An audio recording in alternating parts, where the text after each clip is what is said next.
Yo, what's up? Thumbs it up hard. Pretty please, thumbs it up. Um, George Floyd, the guy that was killed by four police officers in Minneapolis. He was an attorney as well too, and he has an attorney, Ben, you know, Crump and everything, and Ben Crump was talking to TMZ and about it being an open season on black folks. And I think it is. Just look at the cases like, uh, Tamara Rice, Eric Garden, and all those people that has been killed by police. You know what I'm saying? And unjustly killed by police. I'm not talking about the people that were doing something wrong, and so they, you know, the police didn't have no other choice but to, do what they had to do. No, I'm talking about those people that was unjustly killed by the police and murdered by the police. And I think Garden mother and wants to request a meeting with George Floyd's parents too as well, to discuss things and stuff like that, because this stuff happens every day, you guys. Some of it's not reported, most of it is reported. Question is, should the cops that were watching, should they be charged with the same crime as the cop that was kneeling the guy's neck? And that answer is yes, they should. Because if a regular citizen was in a situation and they were just sitting back watching, not doing nothing, not saying nothing, I would feel the same way about that situation too. They should be charged as well too. You know what I'm saying? And let's not look at these people as cops. Let's look at them as people. You know what I'm saying? People, people. Don't look at them as police officers. Look at them as human beings.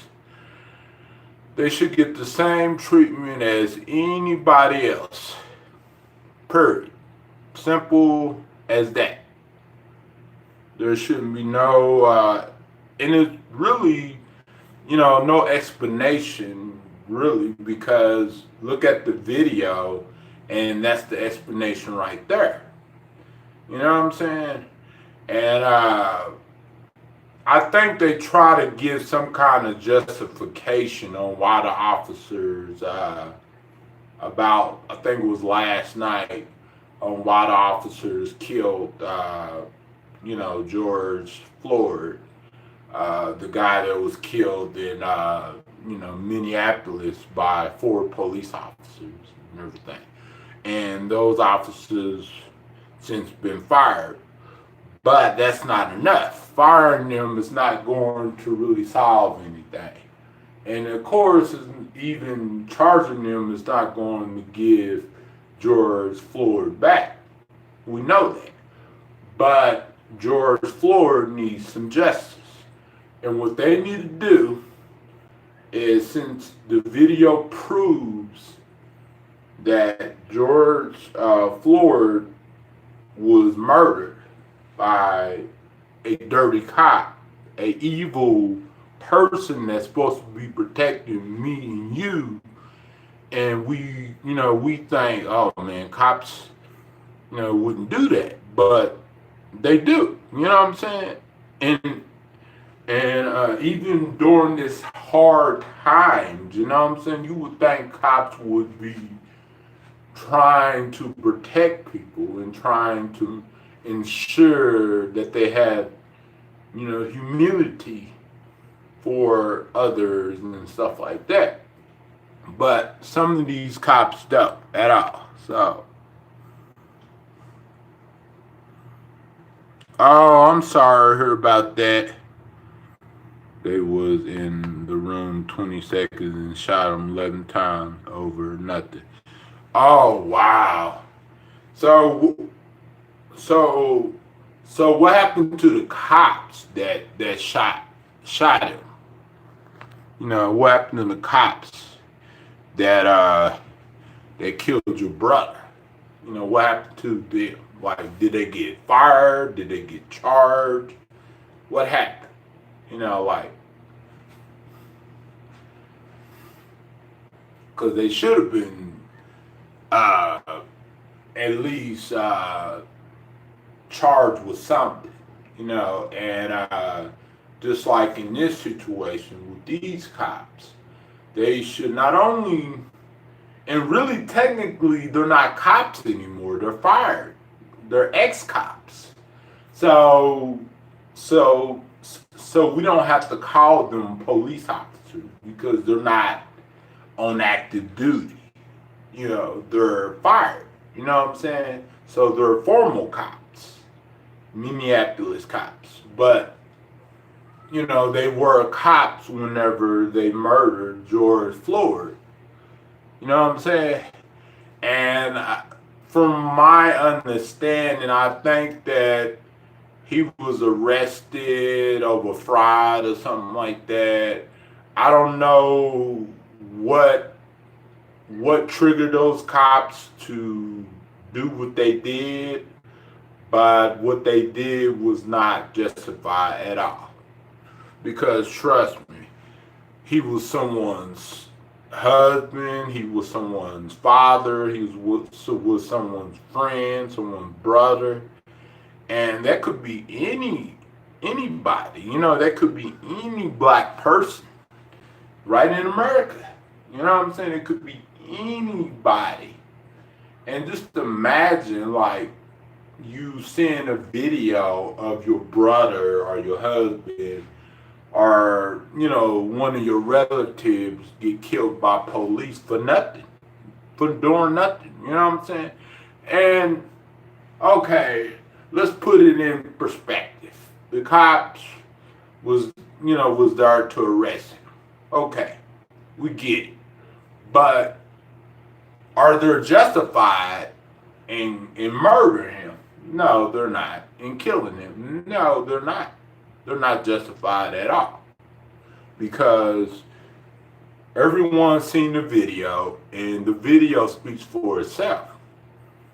What else do they want to convince the jury that these cops are fully responsible for this man's death? What else do they want? You know what I'm saying? Would they want a freaking statement from a couple of cops, you know, that would testify, or what? You know, what do they want? Because the evidence clearly speaks for itself. It's not one of those cases where she say this, he said this. No. And it's witnesses to it, recording this man down on the ground, handcuffed. And how can he resist if he's handcuffed? You know, he was not resisting at all. That cop, that was just an excuse for them to do what they do.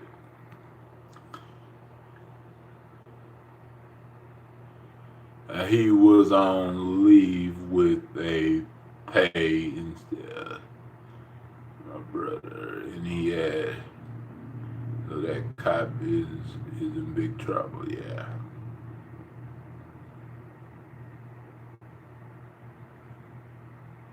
Yeah. Hold on, let me mod you so that way no one won't accidentally delete you, Penny. Yeah, let me mod you. Yeah, it's and a lot of people, a lot of cop supporters, which me personally, I love cops, the good cops. I don't like bad cops. I don't like crooked cops. I don't like murder cops, cops that murder other people. Especially my own people. You know what I'm saying? Anyone, at that. But yeah, for the cop supporters, what if it was your son, or what if it was your husband, or what if it was your friend, or what if you knew that person and everything? Like, how would you feel about that? You know what I'm saying? And that's what you gotta ask you gotta ask yourself, you know what I'm saying? Because don't look at them just as cops. Look at them as human beings. And they've been getting away with stuff since day one. But now they have video, of all of this stuff that's going on with cops and other, people getting killed by police officers and stuff like that. Could not imagine what your sister-in-law must be going through. Yeah. And I know some people might say, oh, this and this and that. They might make up excuses for the cops. Some of those cop supporters out there. I get it, but these cops are totally in the wrong. And they're not just in the wrong, they are, murderers. The one, that was arresting the guy. And the other ones are accomplice or accessory to the murder. Because if you are a cop and you watching your cop buddies commit a crime, what is the right thing for you to do? I understand cops stick together. We all know that. But what about when it comes to murder? Should they still stick together? No. They should have de-escalated the situation and told that officer, hey, look, come on, take it easy on him, don't, like, they should have said something to that other cop instead of watching. You know what I'm saying? Like, really? Like, come on. You know what I'm saying? You are supposed to be a police officer. You're supposed to protect and serve, not neglect and murder people. You know what I'm saying? And you're supposed to be the good guy. Supposed to be.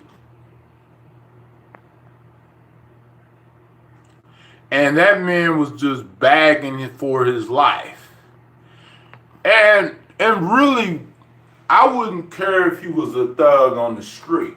Still, it wouldn't still justify what these cops did. I don't care if he was a drug dealer before. It still wouldn't justify anything these cops did because they were completely in the wrong. Hold on, you guys. I'll be right back.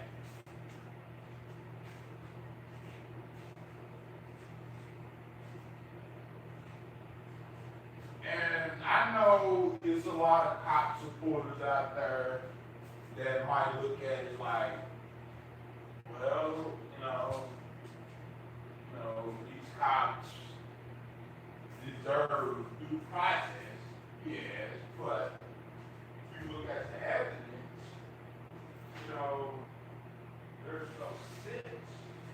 There's no sense for due process. And they got their due process. They got their 24 hours. And they got fired, but they didn't get arrested for the murder. imagine if a black cop did that to a white suspect, and 3 black officers would have been sitting around? I'm trying to think where this other situation happened at. I think it was like in Virginia years ago. Black officers, they stopped a man, and a child was in a car, so they shoot inside the car, so it shot the kid. And those officers, those black officers were charged. Like within, I think, 48 hours, they were charged. And I don't know what happened after that, because I didn't really read more into the story after that. But yeah, those black officers that killed that white boy were charged within 48 hours. And I know maybe those black officers in Virginia or wherever it was at a long time ago, maybe those officers didn't intentionally want to kill that little boy, but I think that they screwed up, and within 48 hours, these black officers were charged with murder, and 2 of them. So think about it for a second. If that was a black officer doing the same thing to a white suspect, to a white man, it would literally be so outraged out there. They would not only fire that black officer, but they would fire any of the other black officers, and they would actually charge them too with murder. You know what I'm saying? Simple as that. Just like they did in Virginia. To those a few black officers that killed that white boy. So, is it a double standard when it comes to white police officers and black police officers? Somewhat. And don't get me wrong, I done seen black officers get away with stuff too, but not as much as white officers. So, yeah, but in this instance, they killed a black man in Minneapolis, and he couldn't breathe. You know what I'm saying? He's like, I can't breathe. I'm about to die. He was like, relax. Like, okay. How can I relax, officer? That's what my gut feeling would have been. Like, how can I relax? You know what I'm saying? Like, relax for what? I'm handcuffed on the ground. Like, what do you want me to do? And I think these officers are a prime example on what happened, what goes on in these cities, in these towns, every day. It's not something that just happens every once in a while. No. This stuff goes down every single day. And most of it is reported on the news, and some of it is put on video. And I'm glad that whoever recorded that, I'm glad that person recorded. And that woman that was telling the officer to check his pulse and all the other stuff. Congratulations to her, for, trying to do something about it, and the other guy that was, pissed off, and which me, I would have been pissed off too. And so, as y'all would have been pissed off about it, just like sitting there watching something like that. That's like a horrible, horrible thing to really watch. Bad enough you watch it on video, but let's say if you was there, right there, and hearing that man begging for his life, that would be really, really devastating to you. Yeah, and I understand,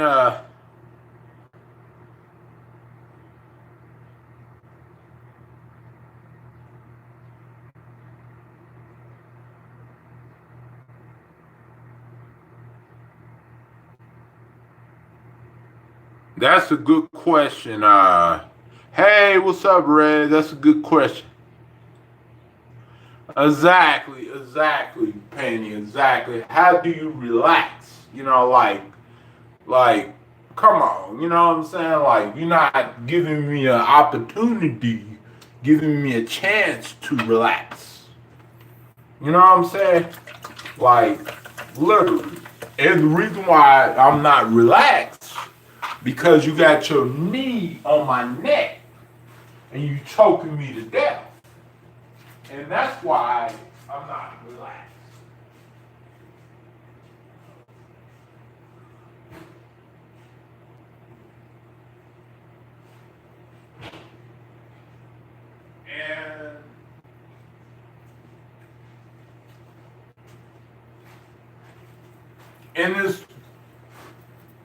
And it's basically it's basically reality, you know what I'm saying, for all officers out there that's serving them, that's supposed to be serving and protecting. You know what I'm saying? Whether they're black, Asian, white, whatever nationality they are, if they have a gun and badge, and their job is to serve and protect, then they supposed to be serving and protecting, not neglecting and abusing people.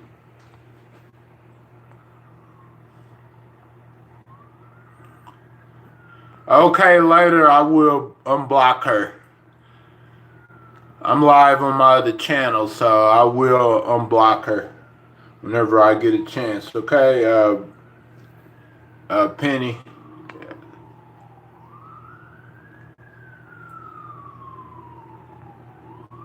Oh, you do? 15 minutes from Minneapolis? Oh, wow.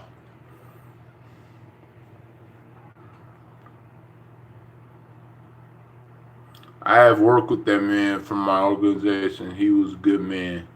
Oh my. You work with him? Oh, it was from a community nonprofit. Oh, wow.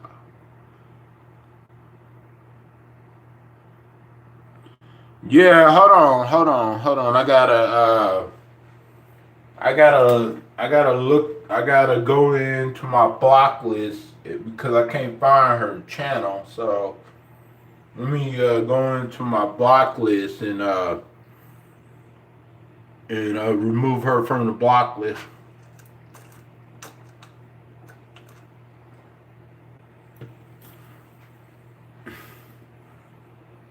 Oh, so sad.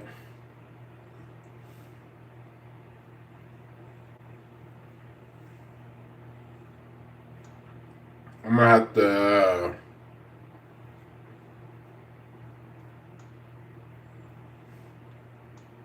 have to look at something.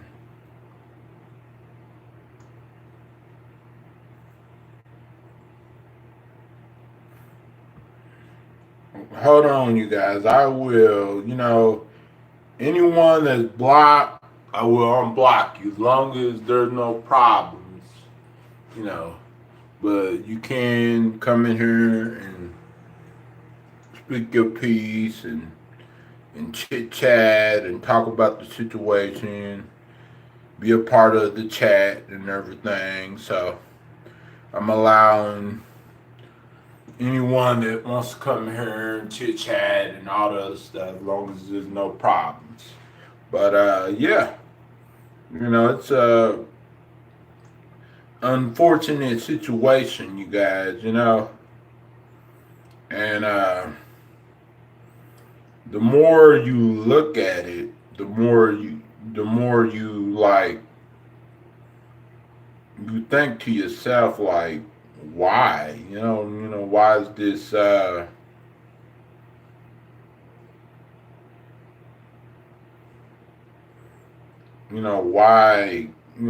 him? You know what I'm saying? And sometimes we don't know the answers. Why why would these cops do something like that to a man that's not doing nothing?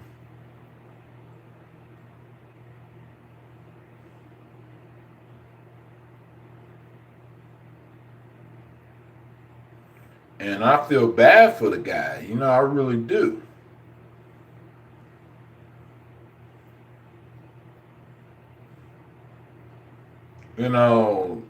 I'm not gonna lie, I really feel bad for the guy.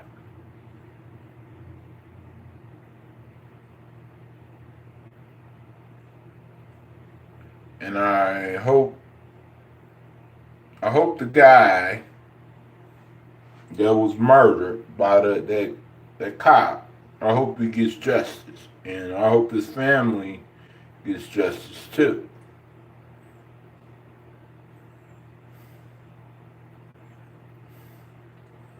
I don't know what's going to happen within this situation. I have no idea. Hopefully the best will come out of it, with the families and stuff, and hope they will be able to breathe and stuff like that, because I know it's a hard experience, dealing with something like that, especially, being in America. And some might say, well, it is what it is. But the thing about it is, I don't think it has anything to do with it being what it is. I think it's a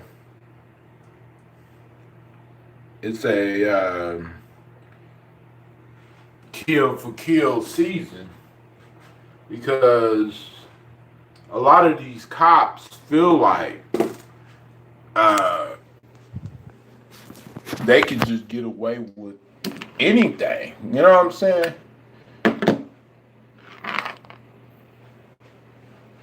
When it comes to the guards of the law, because they're like, well, I'm the law, so what can they do to me? And they really are thinking that. You know what I'm saying? I bet you they really are thinking that way. And because there's no way that these cops feel any remorse for anything that they did to this man. I don't think any of them feel any remorse for any of it. And whatever happened to these cops, they deserve everything that they get. Let's tell it like it is. You know what I'm saying?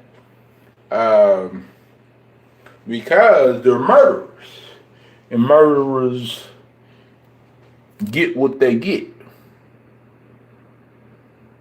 Welcome, Shadow. Hey, Shadow, how you doing? Yeah, it definitely is. It definitely is shadow. Hold on, you guys. I gotta unblock True Detector.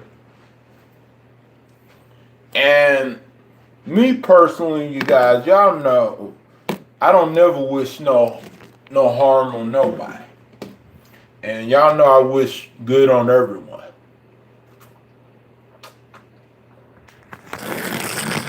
But these cops are murderers. So I'm not going to, these cops are going to get what they get. Period. And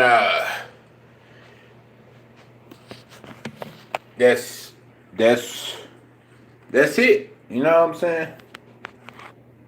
And some people might say, oh, no, maybe, maybe they just need to be prayed.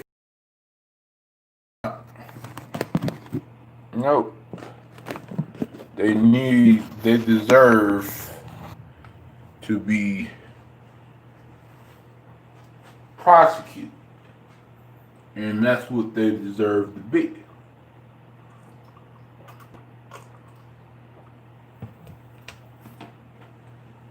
Because murder is murder. Period. And I don't know how it's going to go whenever they take it to trial and everything. I don't know what's going to happen with it. But I would not be surprised at all. I would not be surprised if these cops get some type of deal because they were cops. You know what I'm saying? I would not be surprised at all. I would not be surprised. Because, you got to look at it, the facts. And the facts is George was murdered. And these cops should be punished for his murder. Period. And I'm glad that a lot of us is on the same page with this. Because I know there's some people out there that might be thinking differently about the situation. But just keep in mind and look at it as if it was someone that you know, someone that you work with, someone that you build a community with, someone that you seen at the grocery store, someone that's really been really nice to you, someone that you wouldn't even think it would happen to them. You know what I'm saying? So, and you gotta think logically about it. Because not think would a rational think type of thing. Because there's no time to think irrational at all about it. Because with these cops being fired, that doesn't do any good. Because people are like, wait a minute.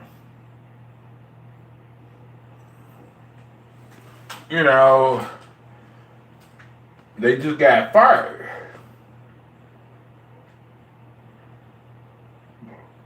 And they're on the street.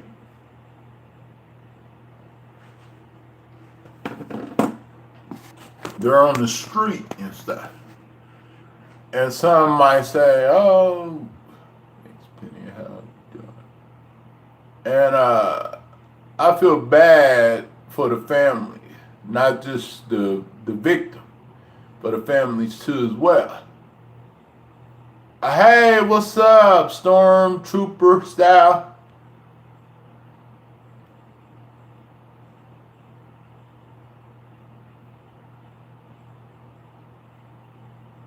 Trying to better himself. You know what's so crazy about this whole thing? People trying to better themselves, and they end up, like some tragedy end up happening, and they try to better themselves. It's always, most of the time, it's always people that's trying to better themselves. They're trying to be a better person, and that's really good people, and that's normally be the people that ends up that that happening to them. And I know some bad people, they do it too, but we have to admit that most of the time it's always good people, you know.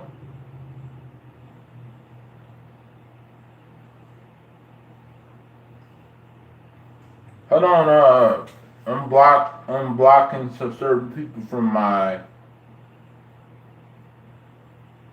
list, from my block list.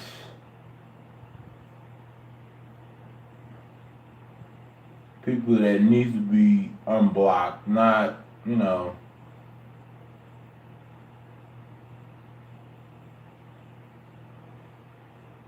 not people that don't.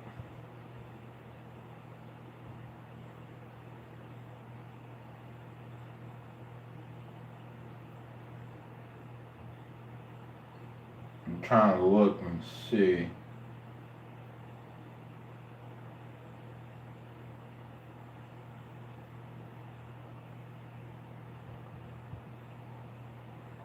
Well, Shot is definitely is gonna stay unblocked. Cause Shot is a troll, and I really don't, want no trolls on my channel. You know.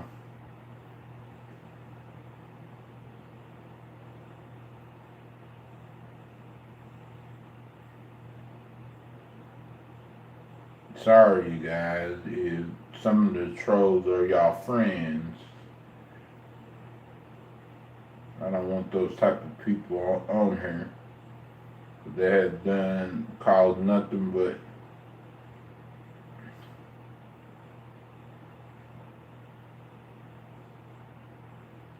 pain and headache and suffering.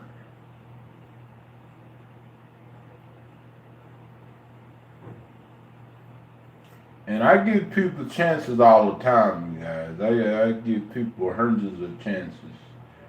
A lot of people chances. So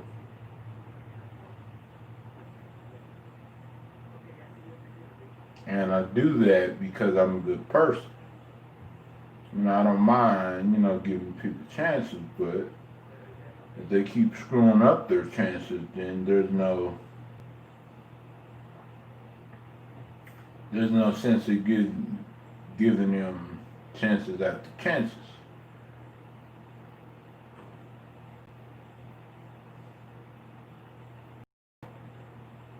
Cause I don't, you guys, I don't really have enemies as some of y'all might think I do. Because I try to get along with as much as more people as possible.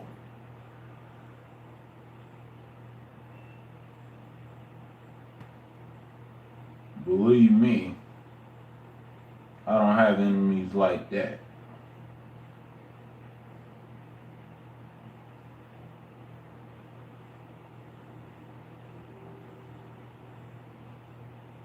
Do I have people I don't like what they're doing? Yes, I do.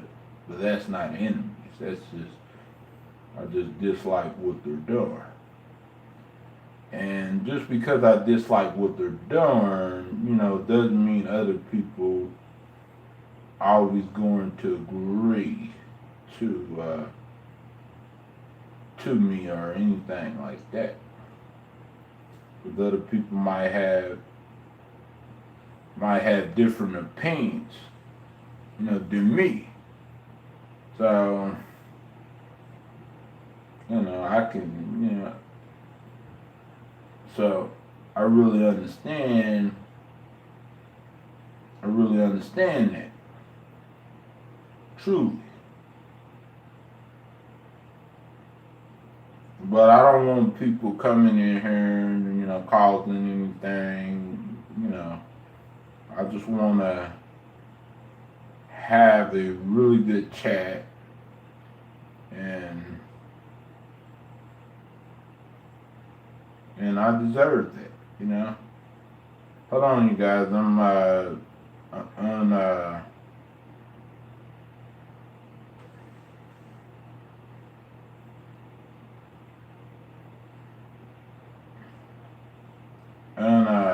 blocking people. See, I have unblocked a lot of people, you guys. A lot of people.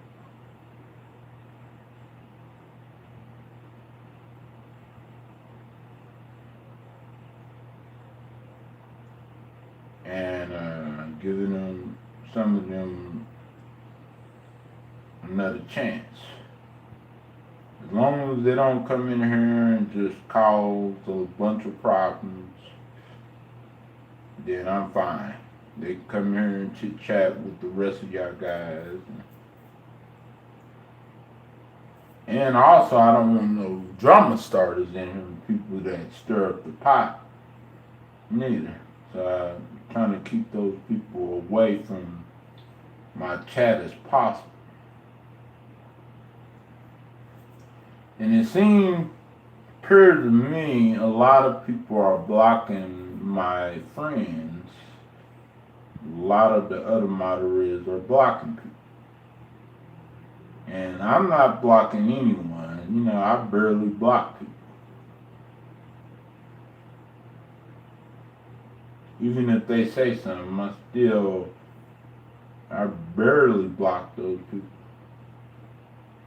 So I don't know which moderator is really actually blocking people, but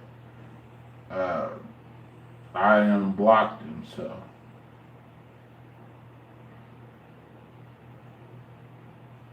more people can be able to join the chat.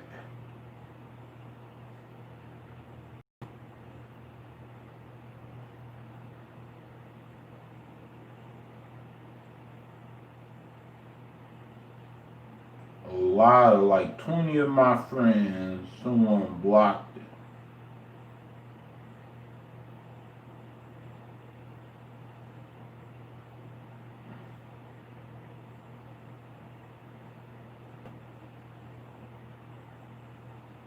But just because I unblock you doesn't mean that you can just come in and chat and say what you want to say. When it comes to like respect and keeping the chat clean and everything like that. I want you to be able to say what you want to say, but keep it respectful. That's all I ask. Because I don't, I'm down for freedom of speech, but I'm not down for hate speech. And that's one thing I've never been down for. Anyone around that lives around me, that ever lived around me, would tell you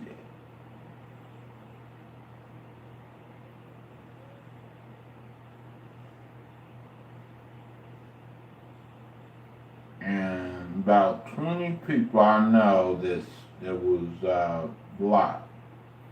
And I don't necessarily gotta unblock everybody. You know, some people need to stay blocked.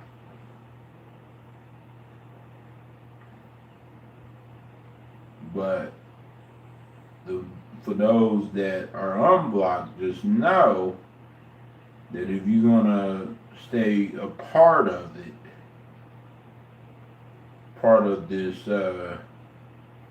channel, you're gonna have to behave, and you're gonna have to, listen, to the moderators, and make sure you respect everyone. Because I'm not obligated to really just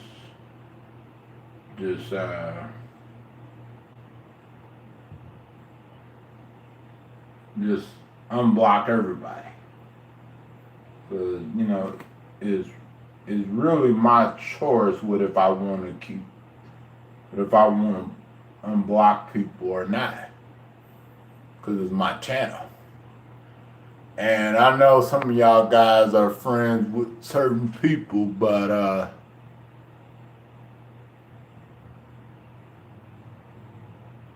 oh wow. Wow, that's crazy.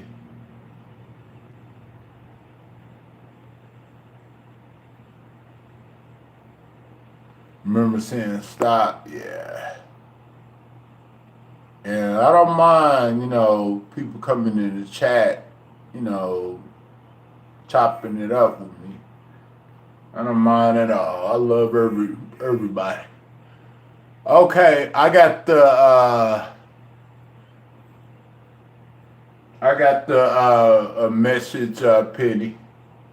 I'll go look at it.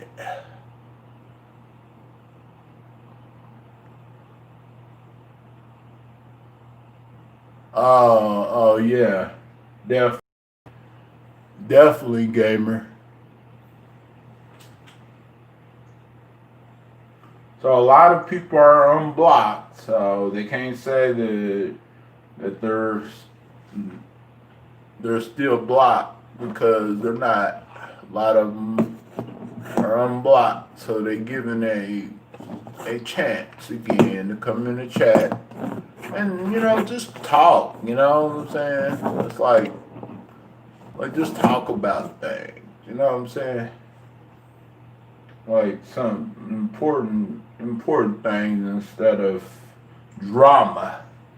Don't bring drama in the chat. Don't piss no one off. Don't provoke anyone. Just come in the chat and respect your elders and respect the host too. Yep, it's done. I already found it. Why you keep asking me about True Detector? I I was going through my block list. I was just going through my block list, and I was unblocking her, so, and other people as well. But just know that if they cause any problems, they will be kicked out by the moderators. Probably not me, but the moderators. Yeah, I know. But I'm just saying, cause I don't block people unless like they're doing something like really horrible. But see, my moderators, they just be blocking folks. No.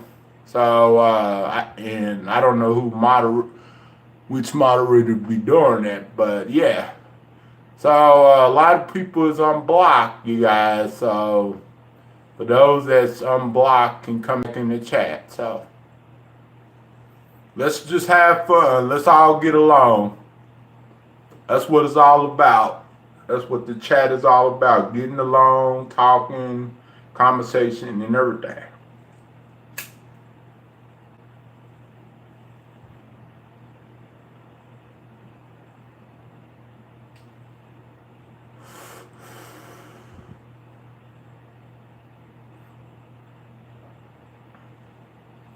It's not about this.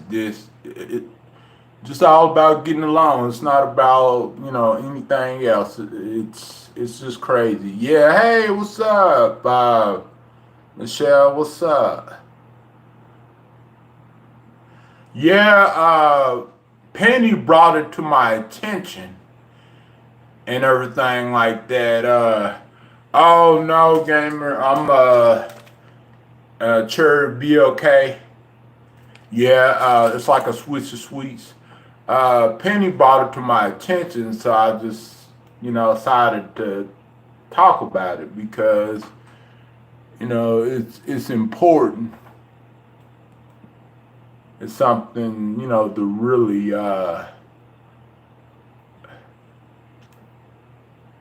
it's something to really touch on. You know what I'm saying? Because it's a really, really sensitive subject. Hey, what's up, Manny? How you doing? And I know how important it is to y'all guys. You know what I'm saying? You know.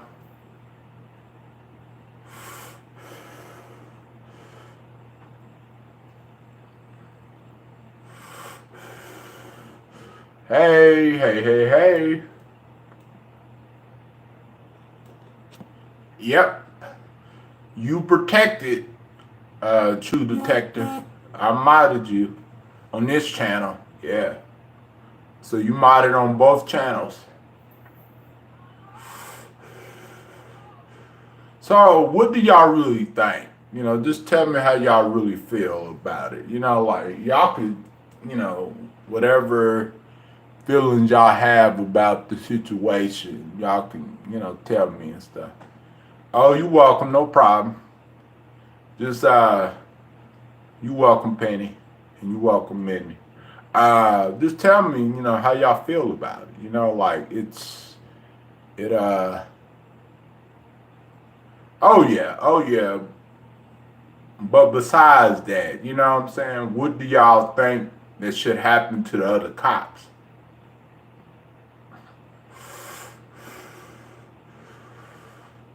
Do y'all think the other cops should get charged with murder too, or do y'all think just that one cop, or what? Give me y'all honest opinion.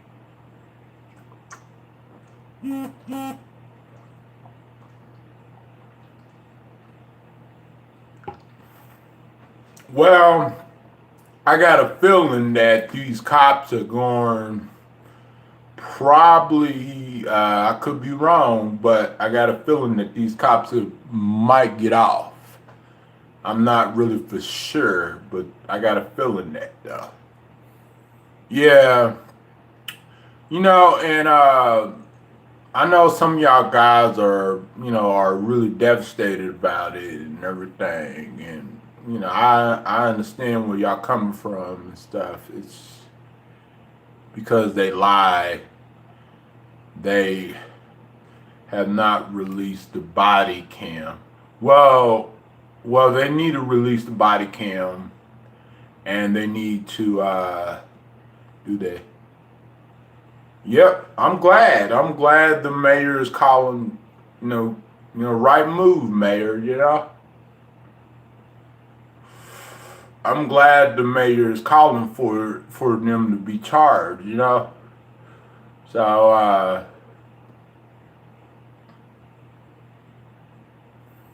I just wish, this stuff with the police murdering people, I wish it would stop, but, it ain't, it's gonna keep going on and keep going on, and it's really sad for the families because they lost someone good, a good man, according to people that knew him. They had nothing but good to say about him. Oh, he was murdered by cops, right on video. The cops had their knee on his neck and choking him, right on video. And the guy wasn't even doing nothing wrong. So the cops been fired, but the cops haven't been charged yet. A nerdy, ex-nerdy, tagged.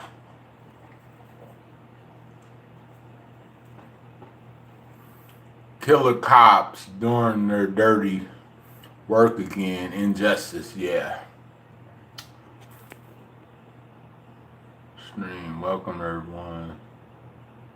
Ops, and be sure to hit. Oh, thank you. Yeah, be sure to hit that thumbs up button. Let's get this video. Let's get more people watching. You know, cause the much as you thumbs it up, the more people come in here and watch. And keep on engaging. We need more and more people talking about it. Someone took away a thumbs up. Someone must be messing with the thumbs up button. Still. But anyways, yeah, let's get this engagement thing, going and stuff, because we need to. It's something that we need to really, really continue to, talk about and everything like that. Yeah, I know, but it helps the algorithm, and plus it helps the recommendation. I know it doesn't matter, but it helps. It helps a little bit,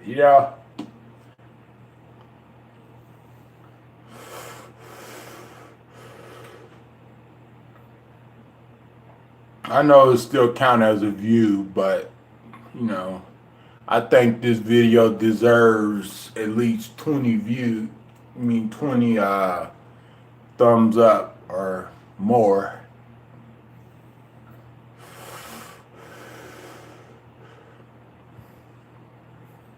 It deserves more than 6 thumbs up.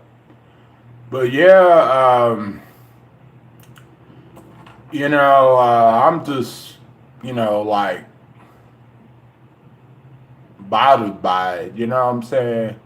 Because, like, when I woke up this morning, it was on my mind like crazy, It was on my mind like crazy.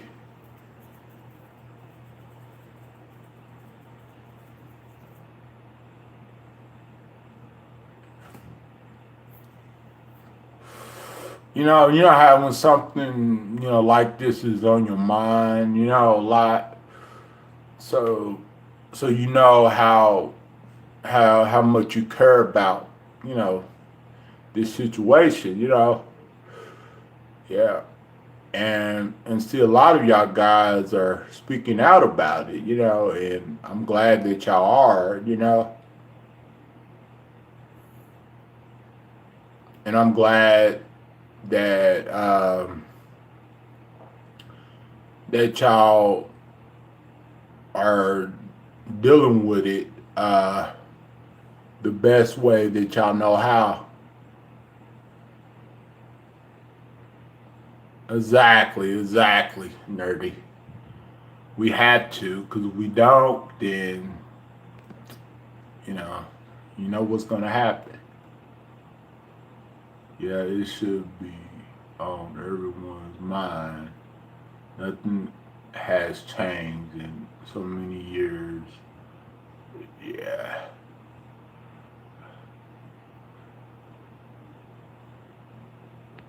Oh, it is. It's been held. Okay. It's probably because I put that option on there and everything like that. But I will. My moderators will approve it and accept it. So, because certain words, YouTube puts it on held review. So, yeah.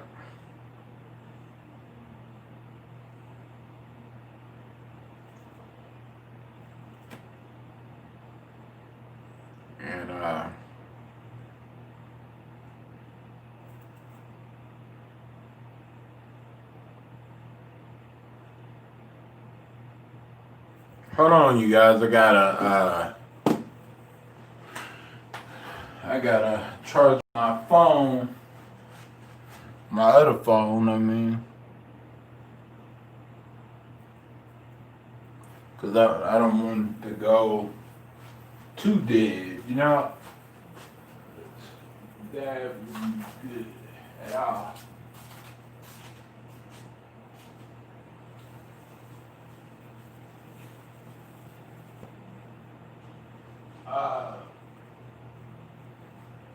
See, where did I put my?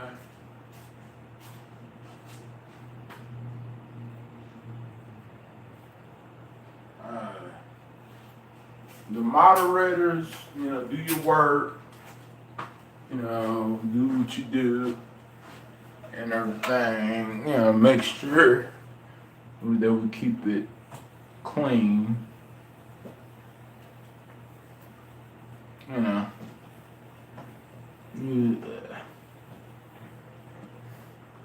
don't want it to go dead, so.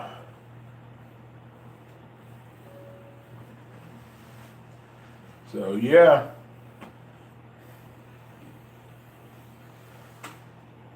Hold on, let me move this a little closer.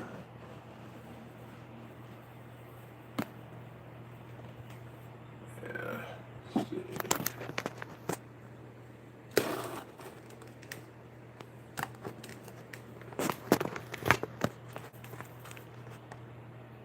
Yeah.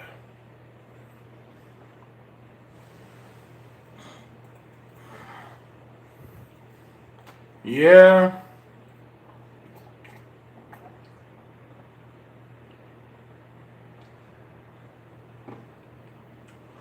Let me look at the chat from the other phone.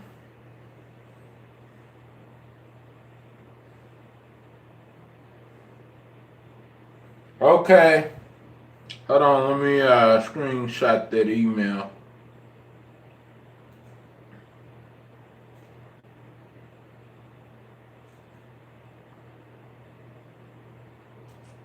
Okay, I got it.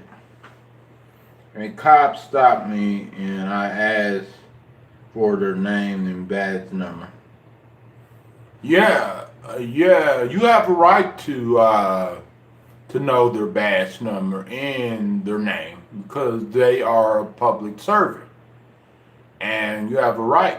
And if a cop refuses, then that should be against the law for a cop refusing to identify himself or herself, regardless if it's a male cop, a female cop, whatever.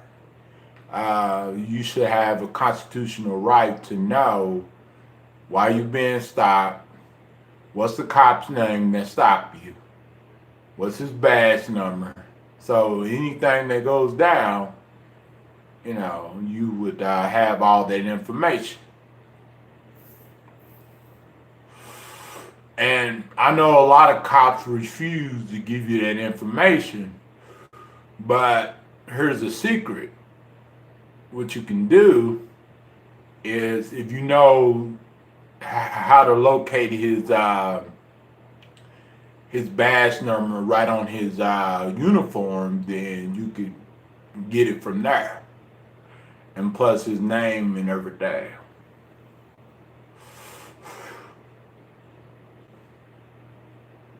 That was in Las Vegas because they treated a homeless man, threatened a homeless man. Oh, really? Oh, I'm sorry. It's getting to a point where we should all record anything. We are pulled over for our own safety, yeah. If the cops can record, so can we. Because they always say whenever they're recording us, well, this is for our safety and your safety. So we always got to protect ourselves and people around us, because it's a dirty world, and You know, the world is crazy. It's only getting crazier by the day.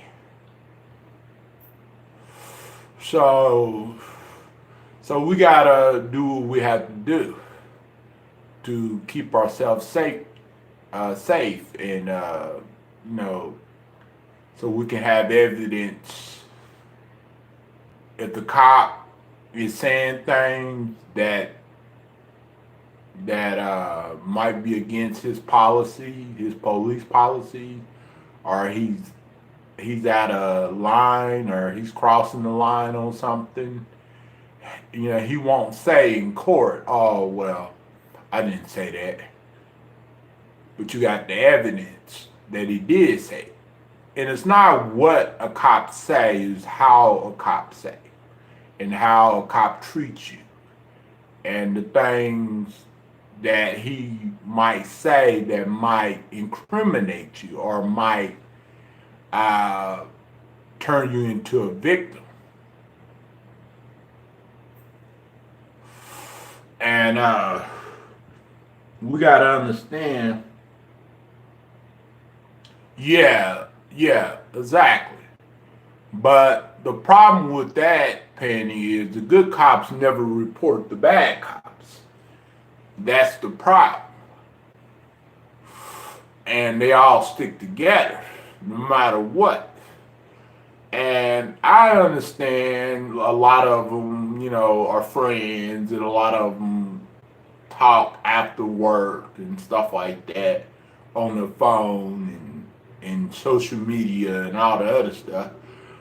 But if you see something, do something, say something, you know? Of course, I'm not saying be a hero on every little thing or overreact on every little thing when you're a cop. No, that's not what I'm saying. But if you see a cop putting you in danger or putting the other officers in danger, say something.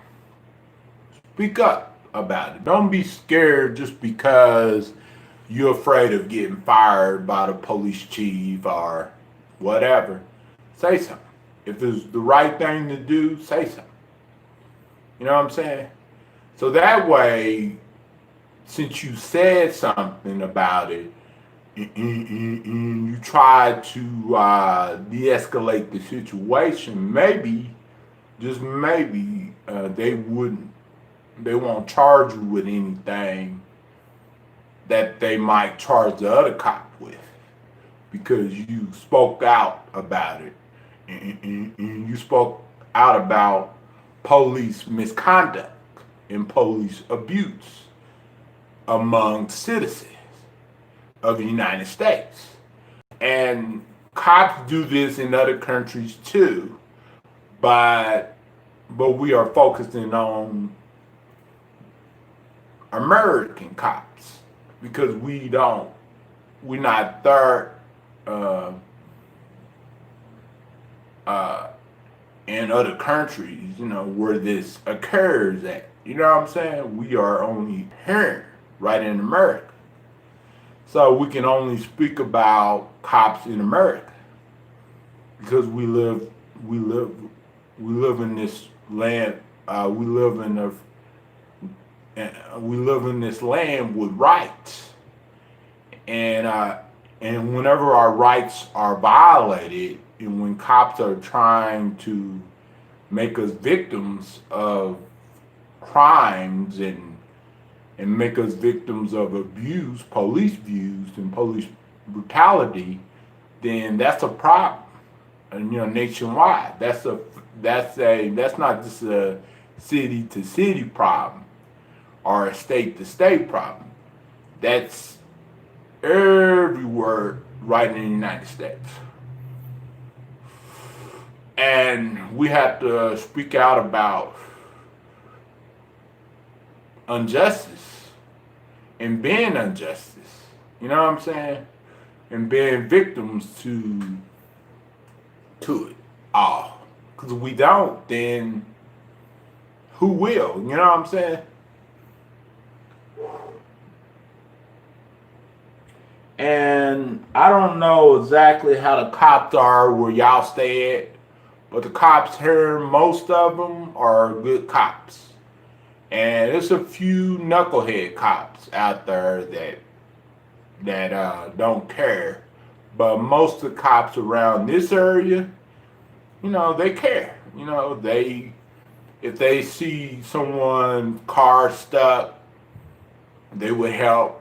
If they see someone's car, right in the pond or something like that, these cops would help.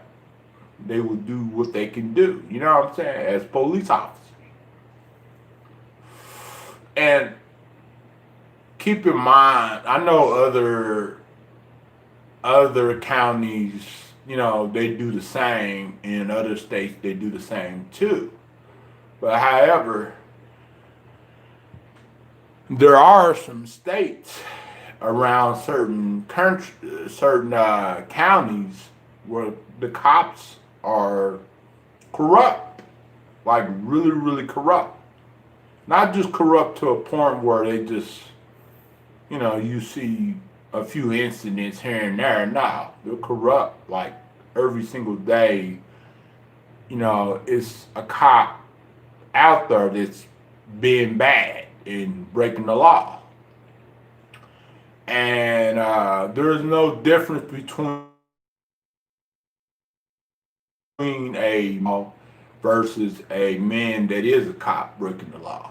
There's no difference. The only difference is the other person that's with the gun and badge, and the person that's not with the gun and badge is a U.S. citizen.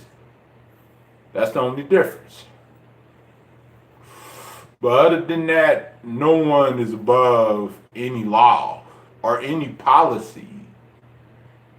With that being said, no one's above anything. You know what I'm saying? And cops are not above citizens when it comes to the law. Cops are not like king or God or nothing like that. They're people that work for the city and they protect and serve the communities that they patrol. You know what I'm saying? What if it's Oklahoma City? What if the north side of Oklahoma City, the south side, the east side? What if it's in Chicago? What if it's in Minneapolis? What if it's in California? Wherever the case might be, it's, they are public servants and they're supposed to serve and protect us. And that's what their jobs are required to do.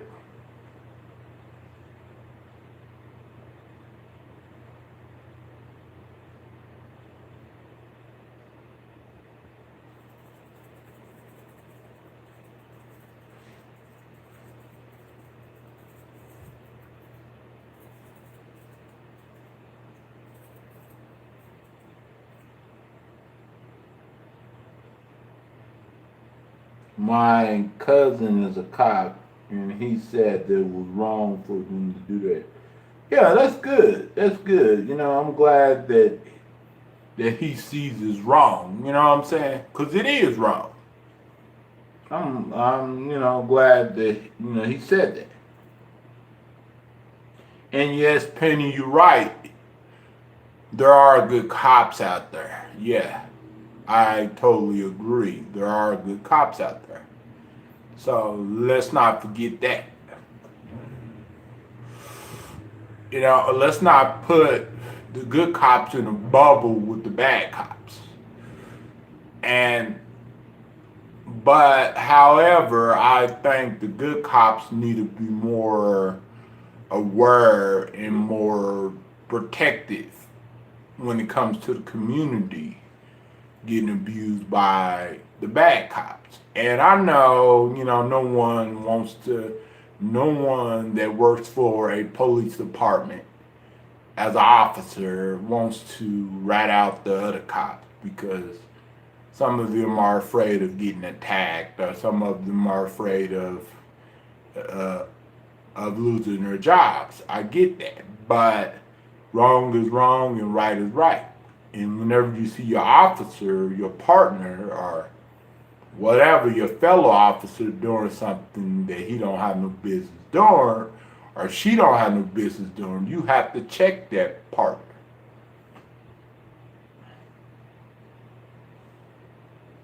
Yep, yep. I saw the video. It was like, it was really hard to watch, Nerdy. Um,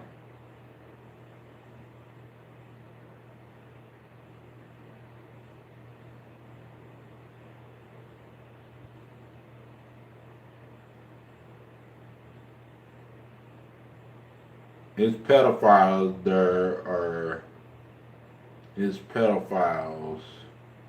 There are, it's pedophiles. There are good cops. A good cop is a dead cop. Yeah. Yeah.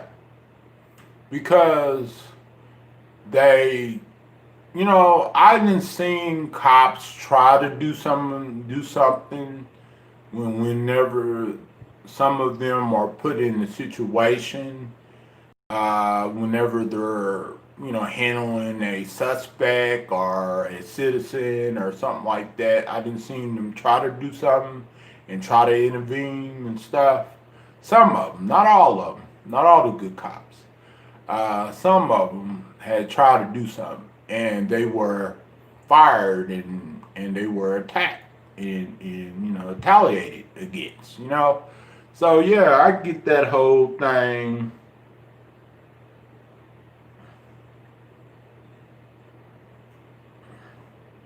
I get that whole thing about good cops and bad cops type of thing.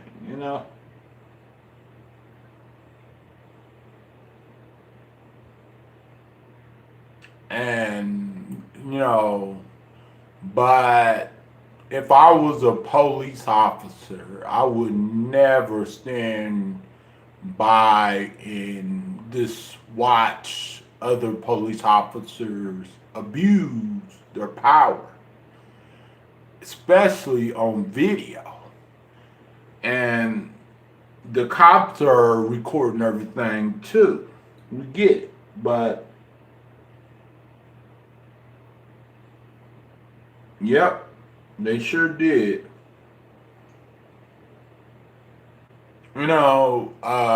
But I think what they need to do is they need to change policing. And they need to be really, really strict on the bad cops. And they need to be, they need to give them strict discipline. And they need to make sure that they treat them like any other person that's walking this earth.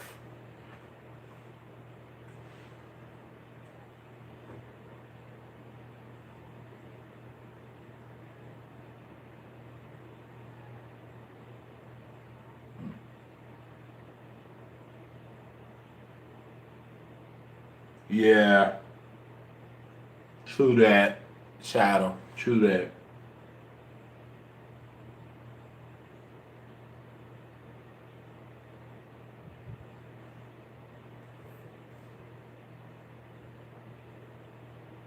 I bet you the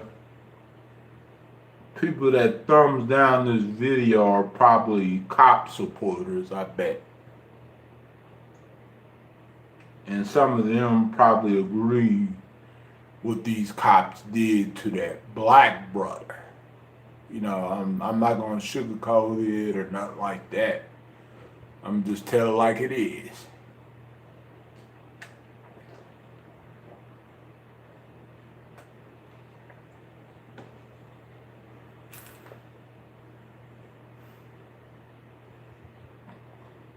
Because there's no need to sugarcoat anything. Because I feel like, this brother might not get justice. And even if he was a white guy and black officers killed him, I would still say the same thing, because I'm not about just one race getting murdered by the police. Whatever way the police kill people, I'm not for anybody getting murdered by the police. It doesn't matter the circumstances or anything, because murder is murder. As simple as that.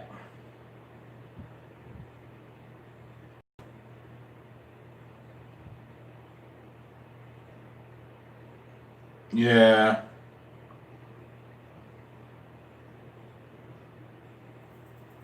Oh, thank you for giving it a thumbs up. Appreciate you. Because that shows that you support me.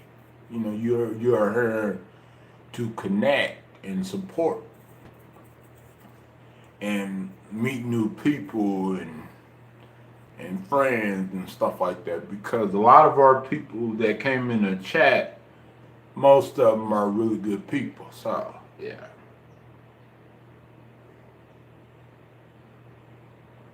Yeah, and that's what happens to most uh, people like him. Most good people out there in the world, uh, they're trying to get their lives together. They're trying to become better people, and all of a sudden, their life is ended by a senseless, evil person with a gun and badge. You know what I'm saying?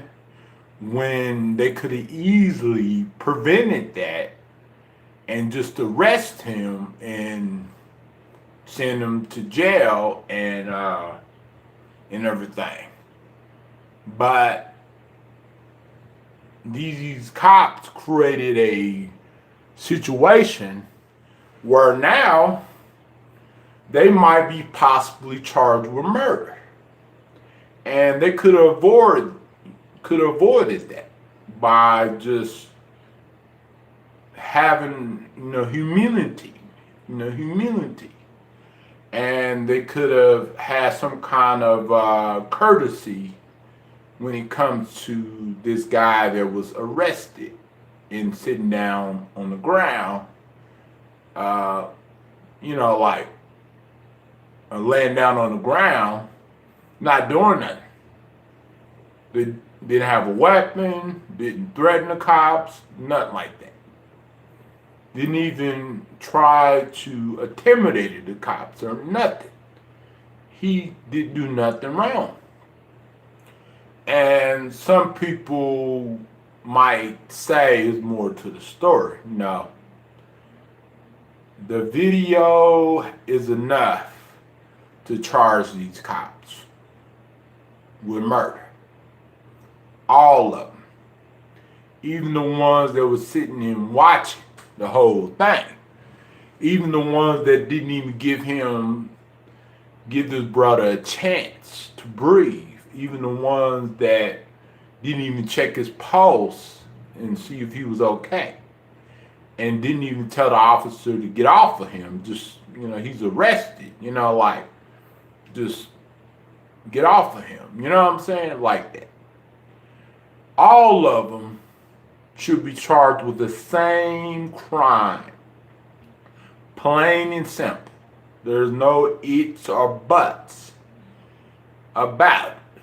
You know what I'm saying? There's no justification. There's no reason to what they did. There's no right in it at all. Even if he was a crack addict, still, it wouldn't be no right. You know what I'm saying?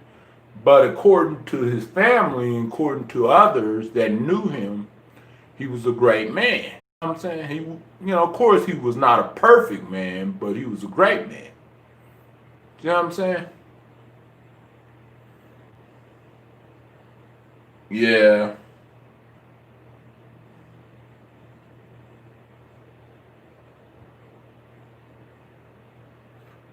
Well, The thing about it is, we can record police as long as we're not interfering with their investigations, as long as as long as we're not being threatened, we're not threatening the police and nothing like that. But we can record them. Most states it's permitted that you can record police. Most states. Some states, they got it where you got to get the cops permission to record them. But most states, you can record a police officer because they are a public servant. They're not private. They're not freaking the FBI. They're not a private, cop or anything like that. They're public. So people were recording right in public. People had every right to record that incident. Because they wouldn't have recorded it, then we would have never known what happened. And we would have never seen what that cop did to that brother. We would have never seen that. So I'm glad that they recorded it. And hopefully the body cam will come out too. Of all of those officers that was there, that had a body cam on and was recording. You know what I'm saying? And also, I hope the body cam come out before it happened. Like it show, okay, the cops approaching that guy and everything and arresting him. I hope that part come out too. So we can know what happened in the beginning of it. And everything, so we can know everything about it. So I hope all parties involved are held accountable for full extent of the law. You know what I'm saying? And we're not trying to put all cops in a bubble with these cops at all. We're trying to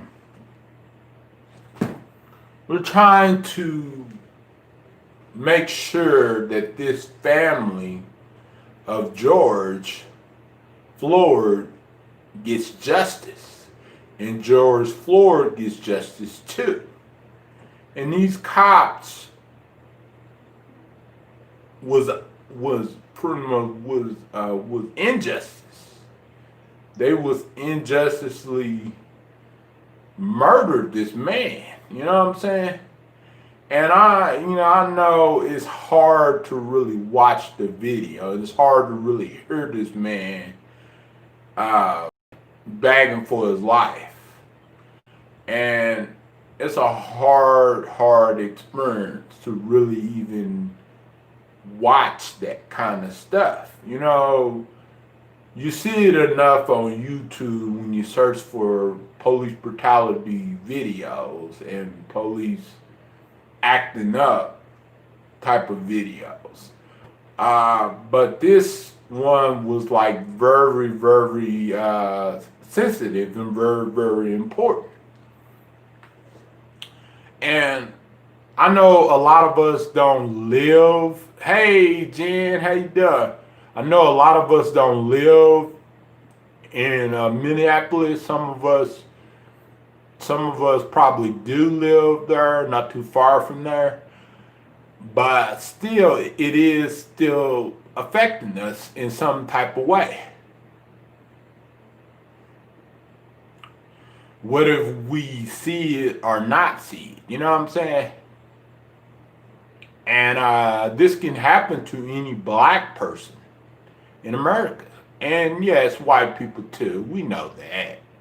But now we're speaking of a black guy, because this happened to a black man. a black person. Question is, if these officers were black and the guy was black, the suspect, would have got the same treatment as those white officers? I don't know. Probably not. I don't know. I can't really say. But all I can say is it's just tragic. It's sad. You know what I'm saying?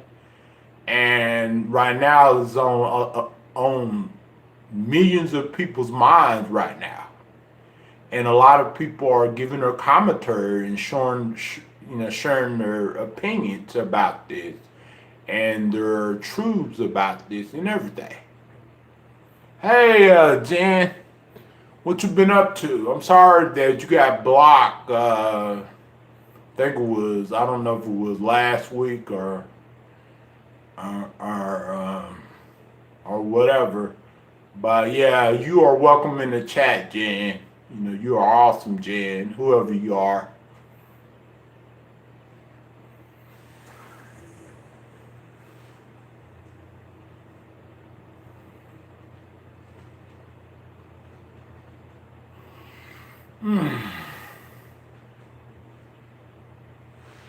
Oh, you was blocked by Shannon? Oh, really?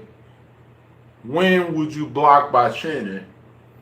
Well, you know what? I know that you don't want me to do this, but I'm gonna have to mod you so you won't be blocked again.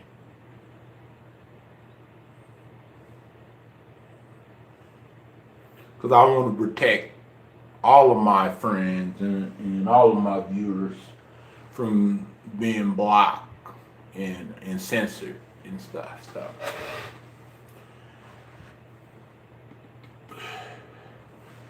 Hold on.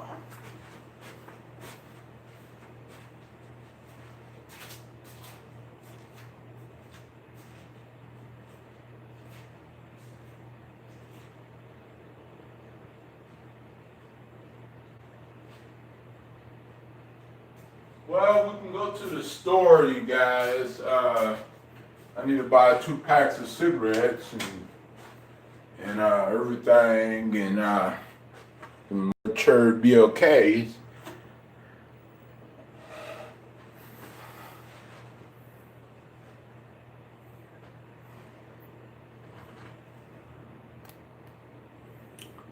Yes, last week because she said I cannot be trusted, but I did not do anything wrong.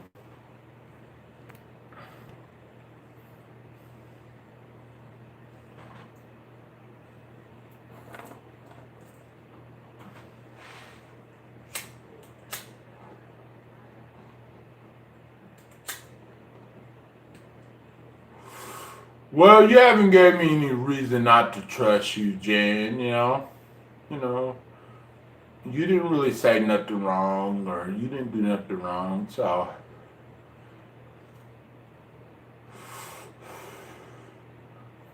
But Shannon is not a part of the chat anymore, so you don't gotta worry about anything.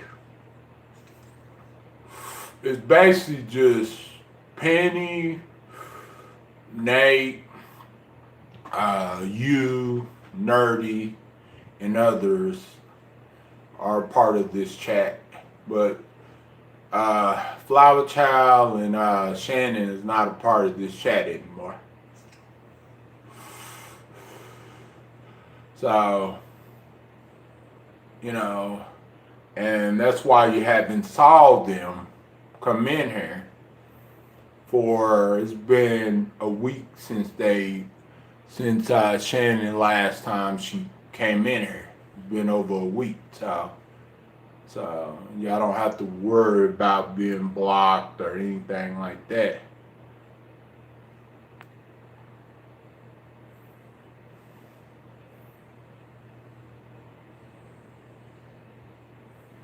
Yeah. And the thing about with that swatting thing, you guys, that needs to stop too as well, because that puts, people in danger, and is making some people not want to trust certain people because they are afraid that once they go live, some idiot or some heartless person is going to call the police. Yeah, still matter, yeah. And everything like that. That's going to try to get them swatted. And no YouTubers need to be swatted. That's a YouTuber's worst nightmare, is being swatted. And I think the people that do all the swatting should be held accountable for the extent of the law. And I know it's hard to prevent that because the police just go based upon what people say, and they don't know what's going on behind the scenes, you know what I'm saying? So I don't really blame it on them, because whenever they get a call or whenever the squad get called out there, the squad people, they have to be ready, for whatever happens and anything like that. Welcome back, to Detective. So I get the whole thing that some cops, they gotta be aggressive whenever they come to your house and they swat you. But they don't know, they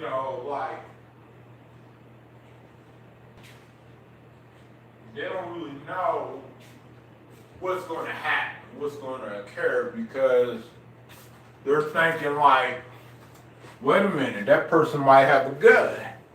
So we have to be geared up, bulletproof vests. We have to make sure we have all the available weapons to not only protect others within, within the community, but also protect our officers too. So I get the whole thing whenever people swat, whenever people get other people's houses or even apartments swatted, the cops come in with aggressive,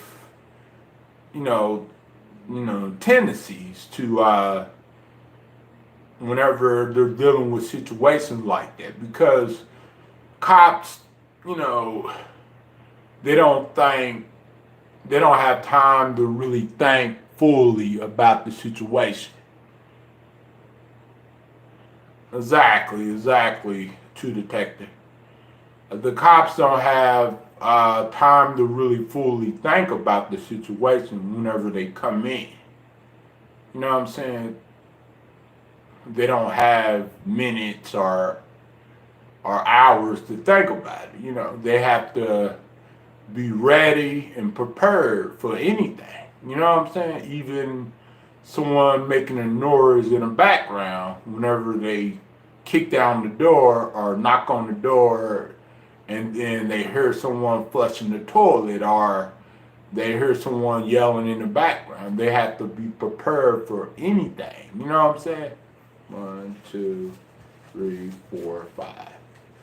And, because cops every day themselves are put in dangerous situations, because I literally done seen videos where cops get slaughtered because some of them were trying to be calm about certain situations, and then bad things occurred whenever they got certain calls, and And that's why I see why cops might might be aggressive whenever they are squatting these houses, in these apartments. You know, because they don't really know, and they don't want to take any chances with anybody. With anybody. You know what I'm saying? It doesn't matter who you are. They just don't want to just be taking a lot of chances. You know what I'm saying? So I get the whole cop thing, you know, how cops react in calls and in certain situations that are allegedly could be deadly. And that's why I think getting someone swatted is the worst thing a person can do, and the worst thing can never happen to anybody, you know? Because you might make a wrong move, and right after that, you gone. See what I'm saying? So, and that wrong move might cost you your life, in your future, in your freedom. So yeah, it's very dangerous, and it's very, it's not safe at all. And us YouTubers that live stream a lot, what if we got 1,000 subscribers or more than that, or whatever our subscriber count might be, we are putting our lives in a line, because it can happen to any of us at any given time. You know what I'm saying?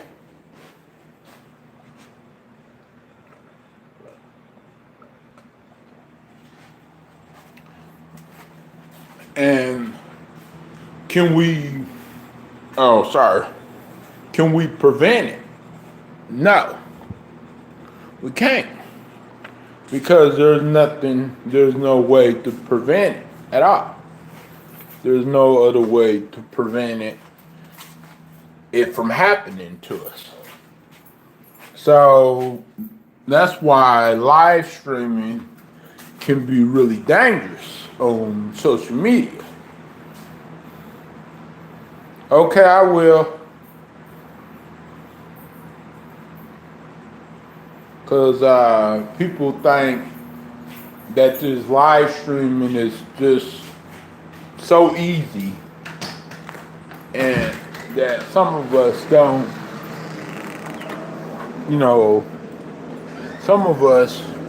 some people think some of us don't have to deal with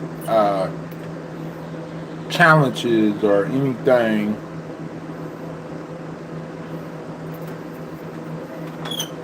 No, I haven't, but my cousins, a few of my cousins have, and my uncle have, and one of my aunties have. Have I ever dealt with a rude cop? Yes, I have, a few of them. But most cops here are really nice and friendly. As long as you don't, break the law or do something to piss them off, because you could be arrested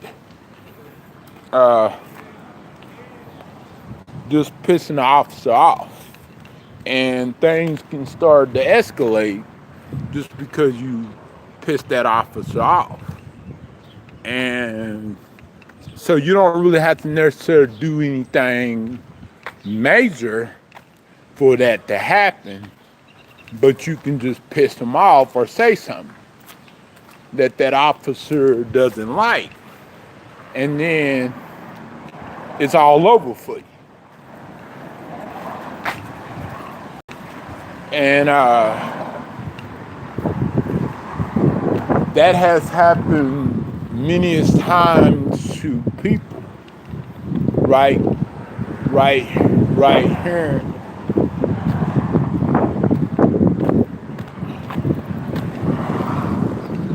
Right in the crazy world that we are living in right now. And me personally, I witnessed so having bad experience with the police, but I never really had like bad experience like to a point where, you know, I was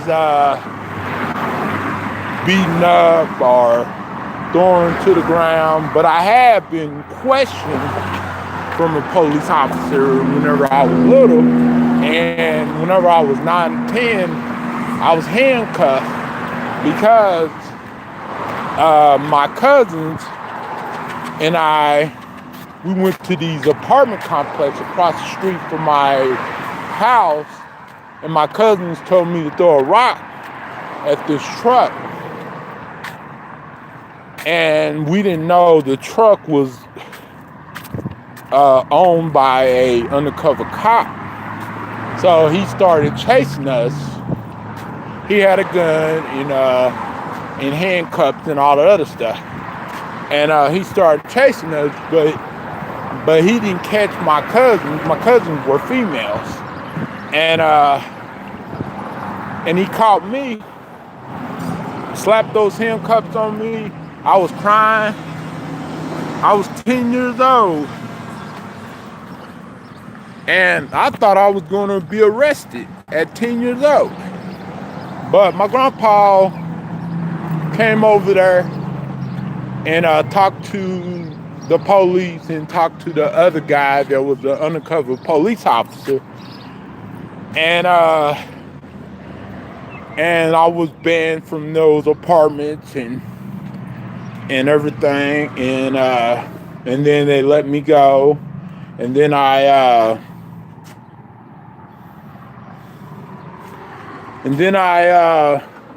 went home and got a butt whooping because of what I did.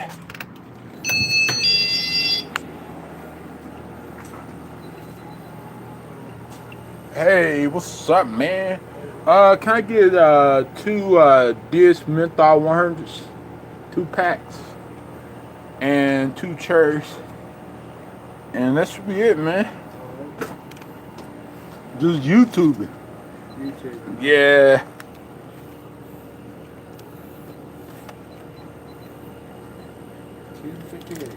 He's in point. All right, hold on 1 second. That Minneapolis guy that got killed by the police and stuff. It was crazy. 10:58. Swipe it again. It didn't go. That guy was telling the police, I can't breathe, and the police was like, relax.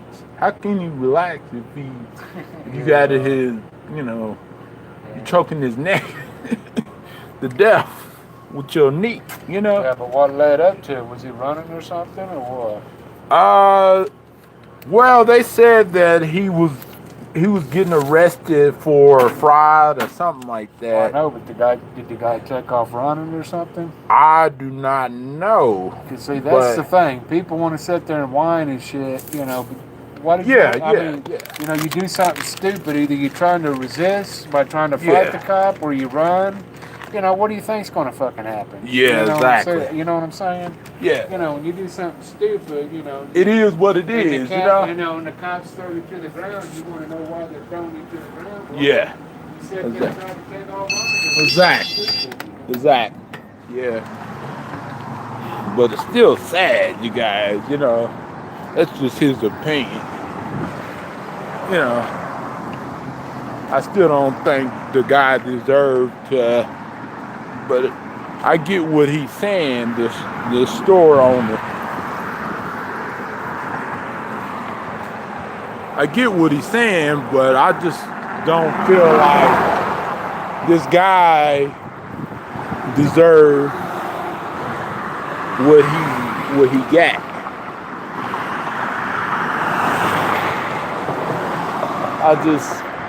But I do get what the store owner is saying, though. I really do. You know, because I know I done seen a lot of videos where people run and where people resist and all the other stuff. And you should not resist the police. We all know that. But this guy was senselessly murdered, and there was no reasonable thing to have his knee on this guy's neck like that. You know, he could have used other police tactics. You know what I'm saying? And this guy was begging for his life and he couldn't breathe, you know? And just imagine begging for your life and you couldn't breathe, you know? And I get what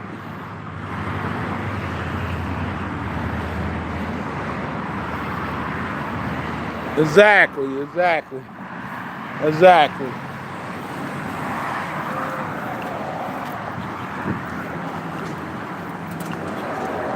My point exactly, true detective. Yeah, my point exactly. You know, and I'm just not buying the whole thing that this guy was running or resisting or anything. You know, because I'm an independent thinker, and I feel like wrong is wrong and right is right. True. You know?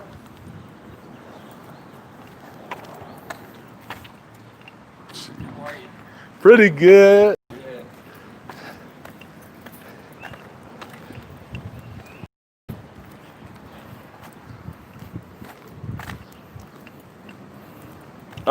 But I know people's entitled to their opinion, but I agree with you, true detective. You know, he did sound ridiculous, the store owner. And, you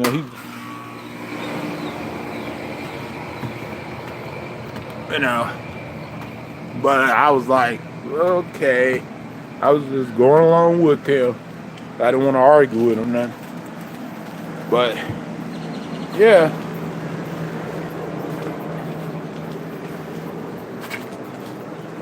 But I knew what he was saying was pretty like messed up. And I understand everyone's entitled to their opinion, but dang, you know, this guy was murdered. Plain and simple. Plain and simple. No questions asked. Like, literally. Like, and I know, you know, I know this store clerk or store owner is just thinking about it, just looking at it from a police perspective. I know that's what he's doing, but you know, it is what it is, you know what I'm saying? And this guy should have never been murdered. Should never been murdered like he was on video. Ooh, sorry about that, you guys. And just because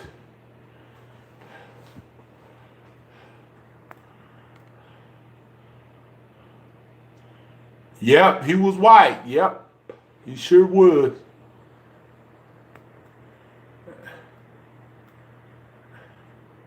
Porn figures. Question the victim. Yep, he was white.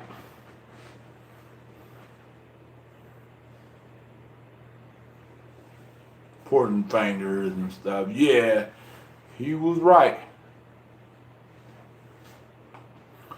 You know, and of course you can expect that from a white person saying that, from a white person's standpoint, because, you know, white people, some of them, don't have to deal with nothing like that.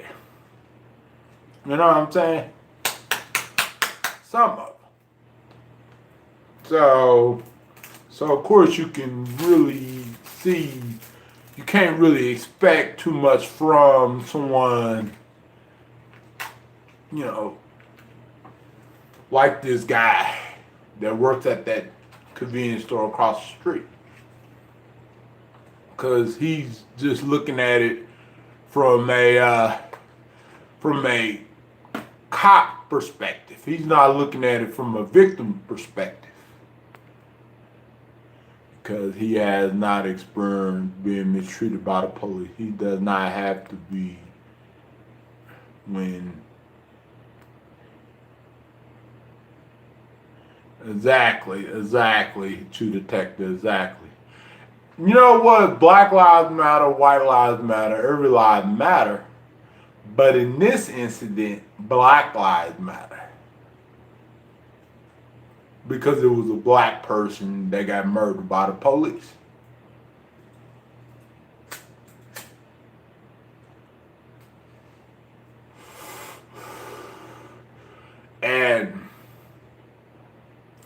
And yeah, it's true. It's so true. You know, he never had to experience, you know, or had to deal with the police like this guy, George Floyd, had to deal with the police whenever he was murdered by that officer. And a few of y'all guys knew this guy personally, George Floyd. You know, I could see earlier y'all talking about it, y'all saying that y'all knew this guy. So, and I didn't know this guy, but some of y'all guys and girls could understand, you know.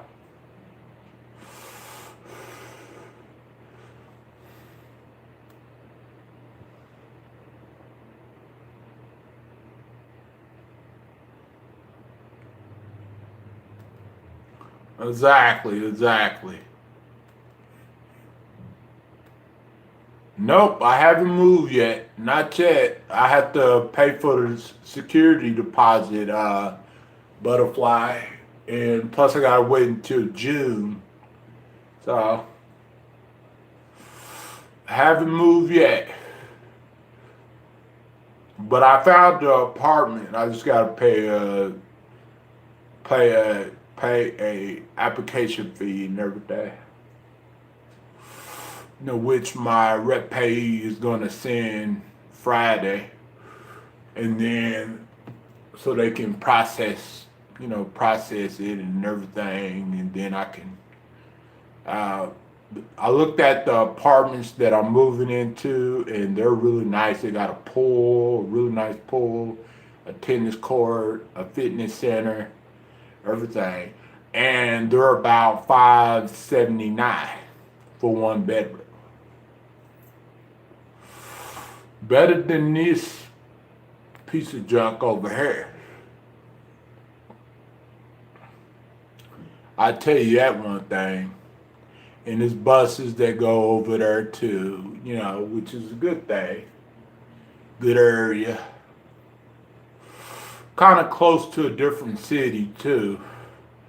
kind of close, you know, kind of borderline of another city as well too. So, but it's a good area though, from what I looked at online.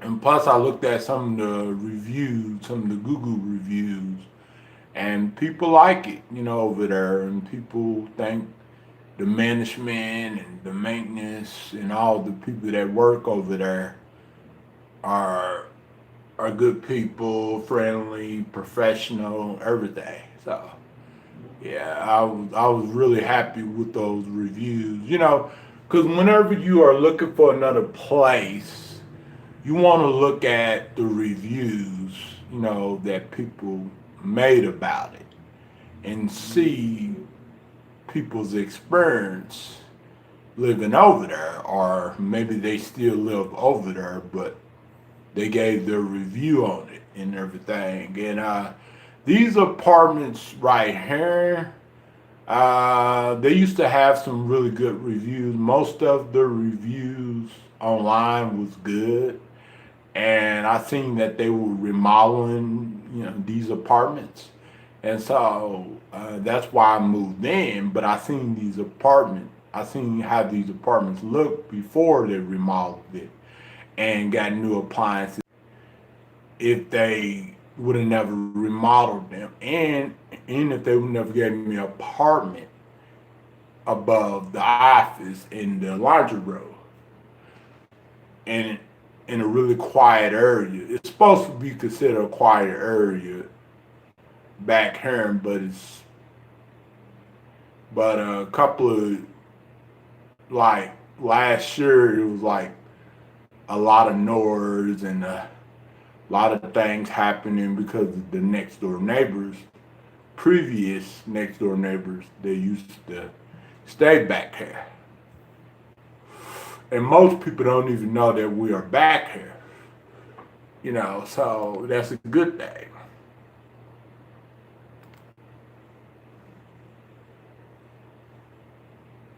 Yeah. So, yeah, because, you know, other people might have different experience. You know, other people might, you know, I want to get a feel of what people think. You know what I'm saying? Because I'm always open to what people's experience was whenever they were living there and everything, so I can get an idea. Hey, Jeremy, how you doing?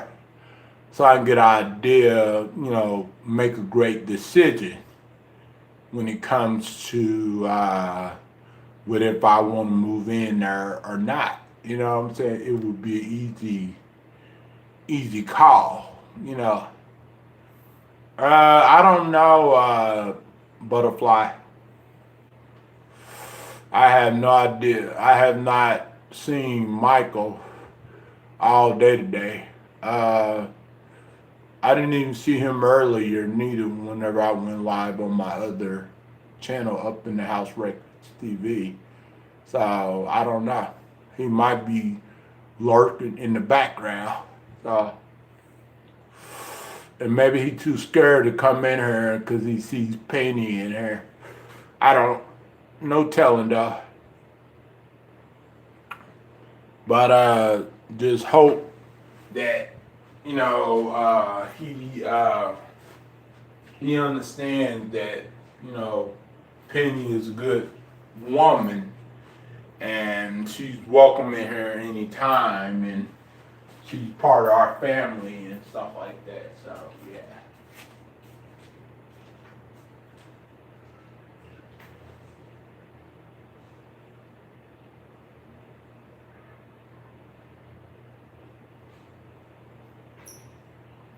So yeah, and she's a very honest person. So that's why, you know, that's why we are friends with her. So yeah. And Michael, you know, he's a good guy. He just needs to be real careful. some of the things that he says and does, you know. He's a good guy in my opinion, you know, my experience. But maybe, you know, some of y'all other girls might think differently about him.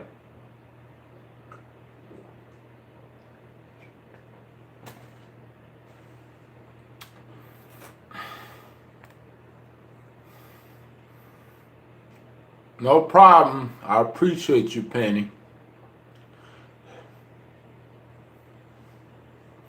Because how long have we been knowing each other, Penny? Probably close to like 2 years, ever since 2018. And anything that Penny had told me, it was nothing but the truth. The whole truth, so help you God. And she never stirred any of y'all guys wrong or anything. She's been good to everyone that ever came, you know, right in my chat. And that's why I like about her, you know what I'm saying? So, yeah. Oh, yeah, for sure. Yeah. It feels like a long time because a lot has happened, you know, during those couple of years, you know? So,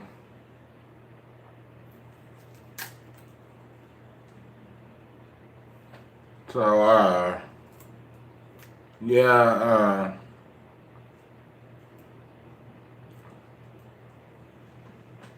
yeah.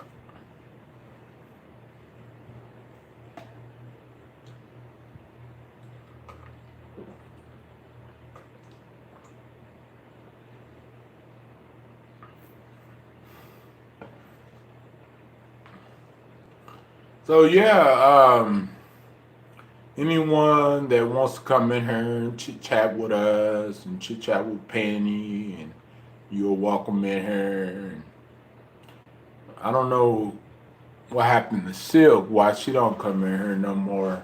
She came in here earlier though on the other channel, but yeah.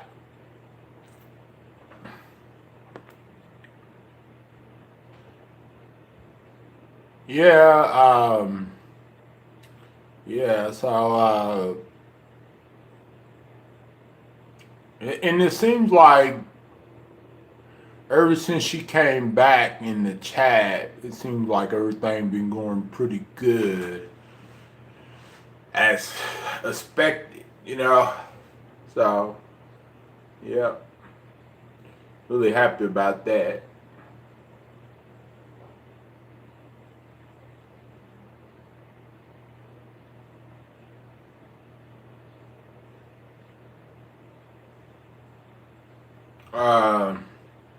It was kind of crazy how Michael kept trying to ask you out at that time period, Penny.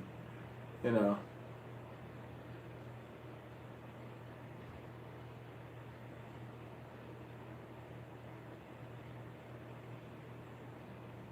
I thought that was kind of creepy and stuff like that, but yeah.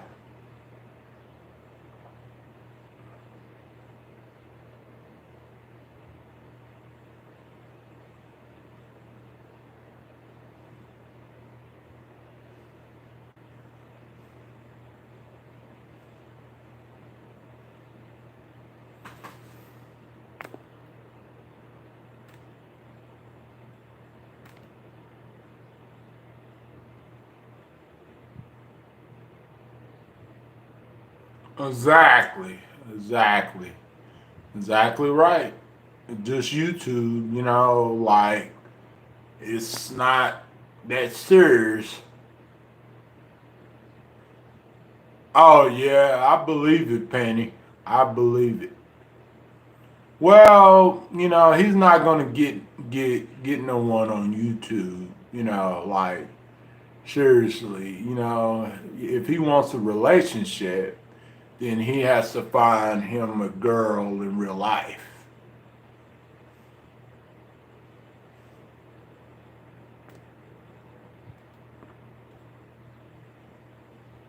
You change your name to Mike. Michael.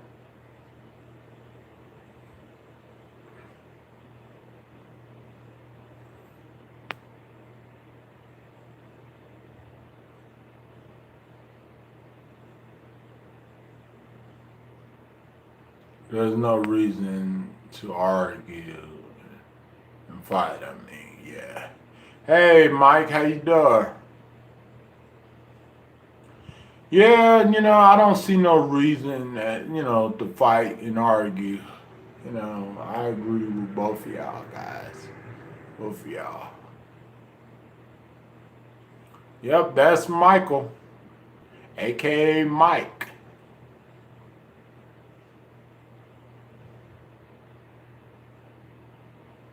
Unreal, yeah.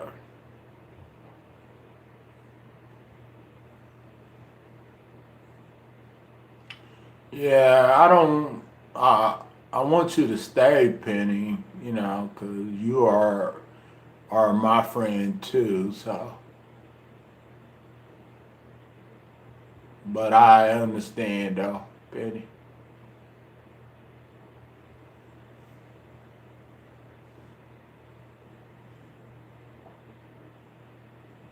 Okay, I won't. Matter of fact, let me check it right now.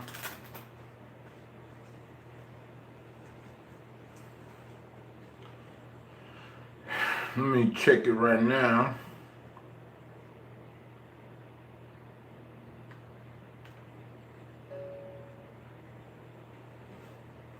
Before I forget.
I replied back, Penny, so.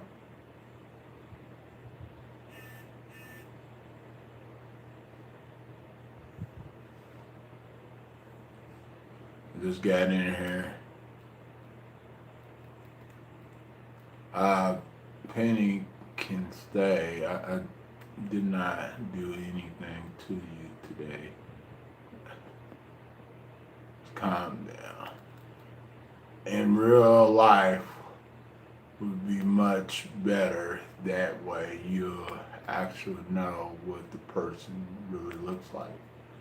I just got in here. Yeah.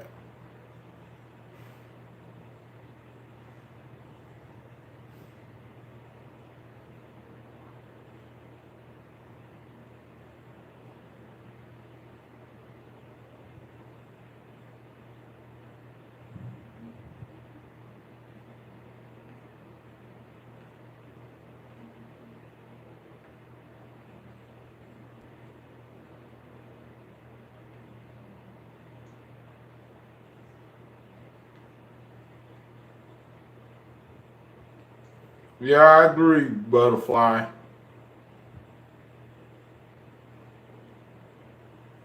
I totally agree with you, Butterfly.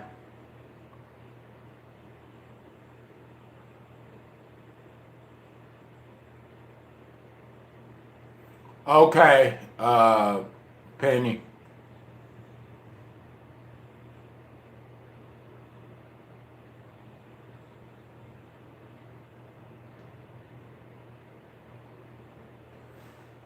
Hmm.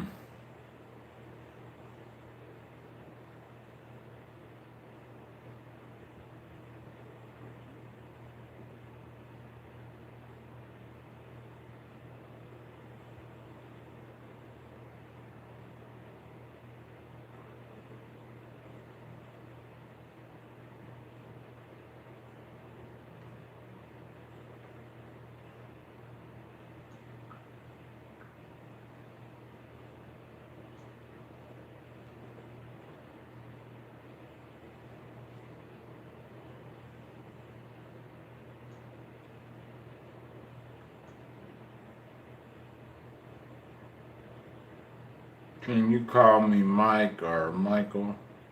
It does not matter. Just don't call me late for dinner. Yeah. Be ringing up your phone, Mike. Be like, hey, Mike, do you want to have dinner? Mike be like, what? Like, you calling me this time? Hmm.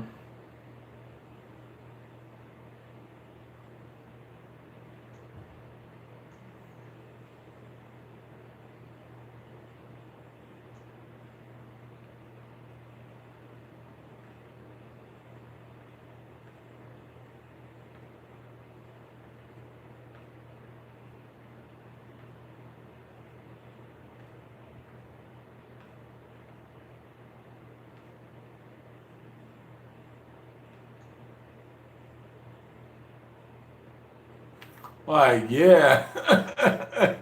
Yeah, I like that. I like that.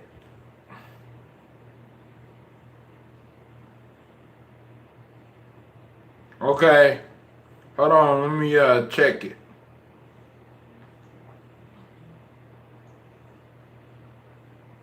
Hold on, let me log in.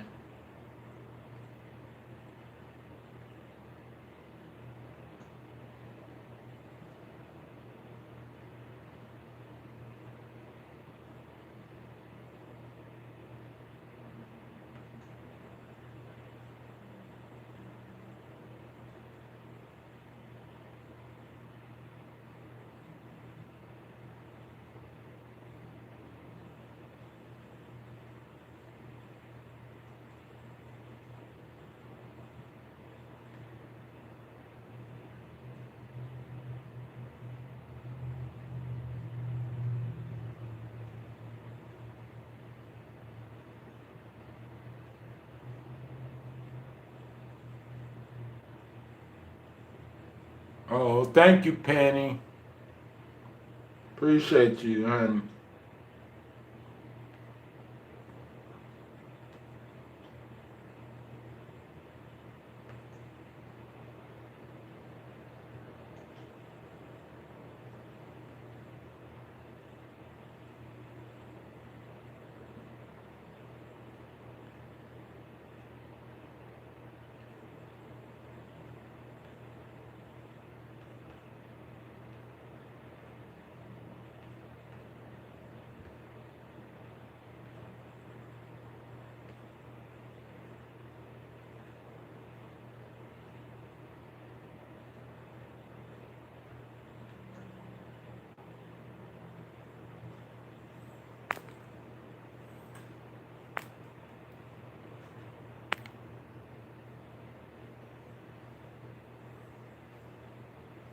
Yeah, that's funny. Okay. Alrighty. Thanks for coming in and thanks for what you did for me. And I'll catch you later. You can always message me. Penny and everything. So yeah.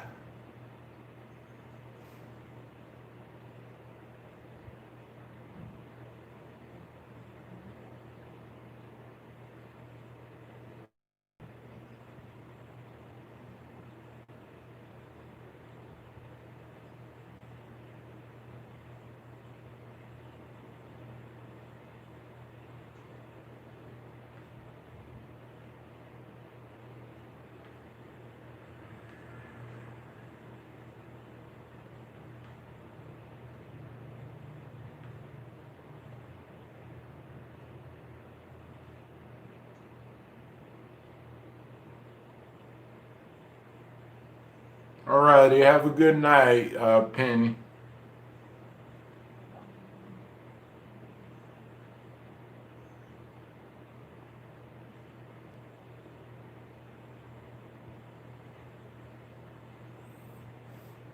What do y'all guys want to talk about and do on this stream right now?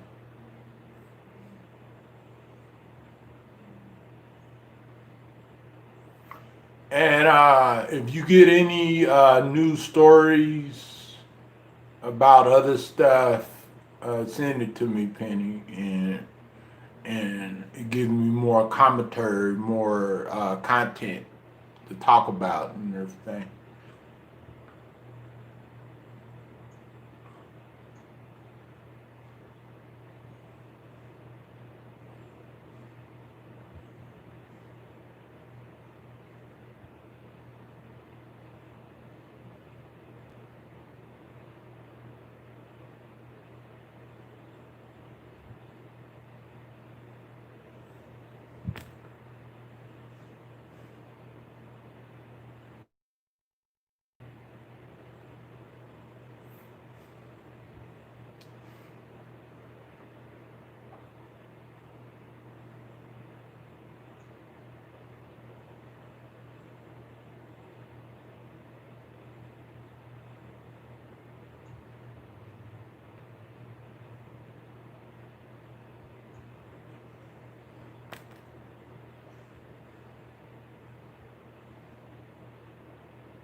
Social distancing, we love to support our favorite restaurants and order in. I am missing my local spot. I like this song. Are you still down? I can erase it later from the video.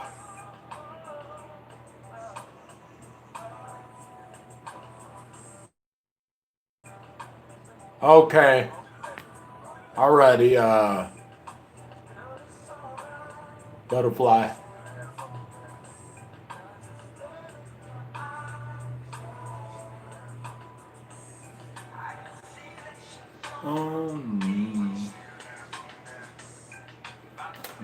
Just mine.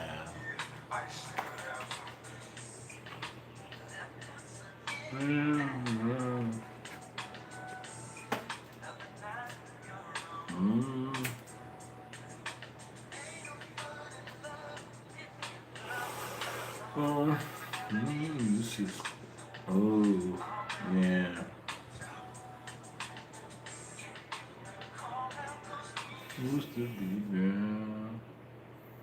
He used to.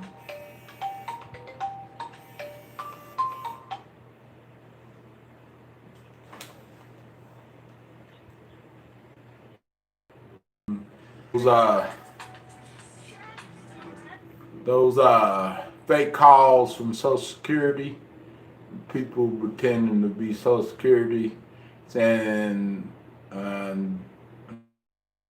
don't pay attention to it, it's fake. Because they have been calling me a lot lately, and it's not Social Security at all. It's fake.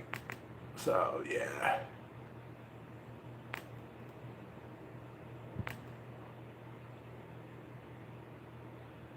Yeah.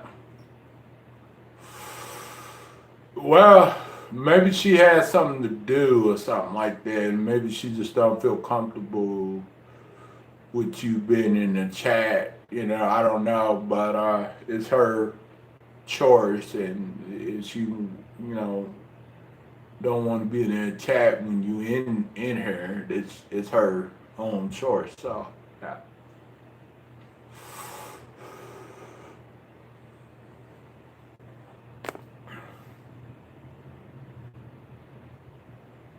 Yeah, for sure. You are my homeboy, Michael. So, yeah, I get it.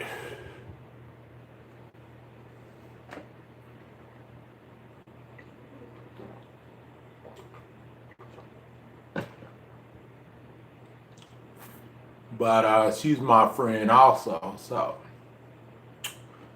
you know.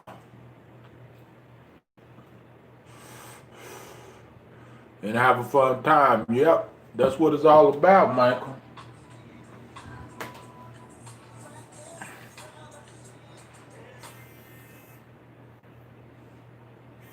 Who the hell? Someone called me from Kentucky. Hold on. Hello? Robert with 2020 Healthcare Central. We looked through our records and noticed you submitted a request in the past Robert. for some information regarding a more affordable health insurance policy.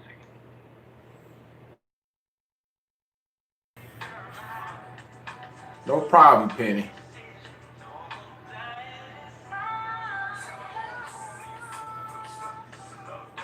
I miss Tupac Shakur. This song was produced before Tupac Shakur got killed, and they didn't come out with it until a year after his death, because the guy John B didn't want to get clout from his death, so he waited a year to come out with the song. And then a year after Tupac Shakur died, Christopher Wallace, aka Notorious Big, got shot too, so and got killed too as well.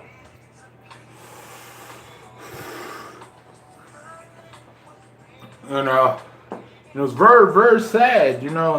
At that time, we had, Bill Clinton as our president, but I know it didn't have nothing to do with it. But I think the East Coast and West Coast was beefing at that time and everything, and it was a mess. It was a mess. And Tupac Shakur, keep in mind, before he died, he wanted to start his own record label. He wanted to start his own record label. He wanted to leave Death Row Records, which Suge Knight was the owner of Knight. He's a very bad, aggressive guy.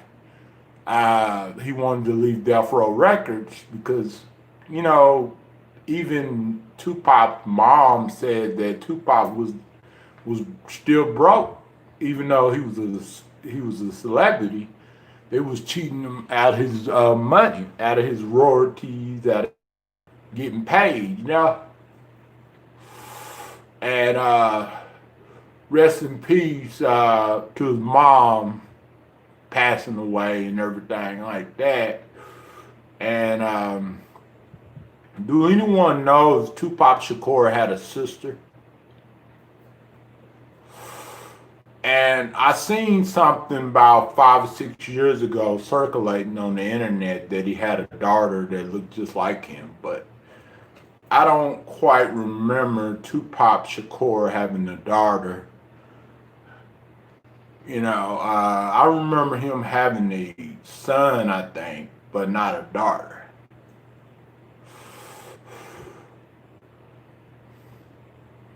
But I know it was something circulating on the internet 6 years ago about him, Tupac, having a daughter that looks just like him, and allegedly his daughter has a YouTube channel and everything like that. But turns out to be that girl looked like him, but that's not his biological daughter at all. It was just someone, it was just rumors. It was just rumors spreading around on YouTube back in the days that he had a daughter and everything.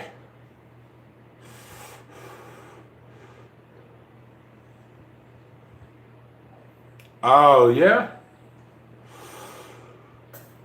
What do you have?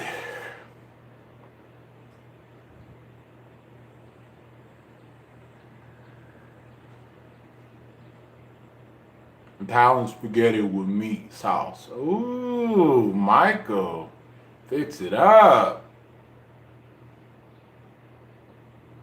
A son and a daughter. Well, you know, it was rumors spread around years ago that Tupac Shakur had a daughter and she had a YouTube channel. But it turns out the girl that was allegedly his daughter was not his daughter. She just looked like him. And keep in mind, you guys, just because someone looks like someone doesn't necessarily mean that's their biological daughter or biological son or they're related. It doesn't mean that at all. Because I know a few guys that I grew up with look just like me, and a few kids that I went to school with look just like me. But it doesn't mean those kids were related to me, you know, like legally, you know, biologically, because because they look like me. And, you know, they say all black folks look the same. They say all white folks look the same. Oh, that's nice. But, you know, I don't believe that thing, you know. But however, I do believe that it's some black folks and some white folks, you know, they are kind of, everyone has a look-alike, you know, somewhere. And I'm pretty sure in other states, it's some people that look just like me. And I'm pretty sure some states, people look just like Butterfly or look just like, you know, Stacy. Because I know a girl that lives around here look just like Stacy. Literally. I'm being honest. Like, she looks just like Stacy. But she's, she walks her dog and everything like that. And she looked just like her.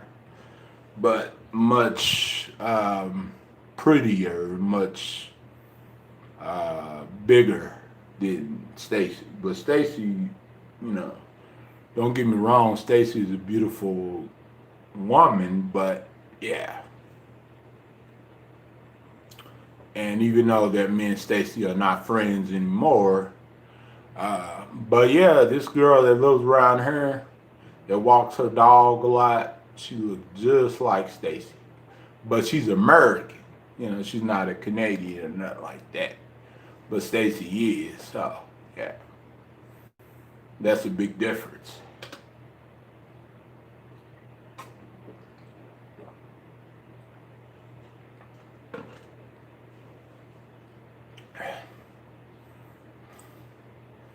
Yeah, I want to tell y'all something that happened to my mentor.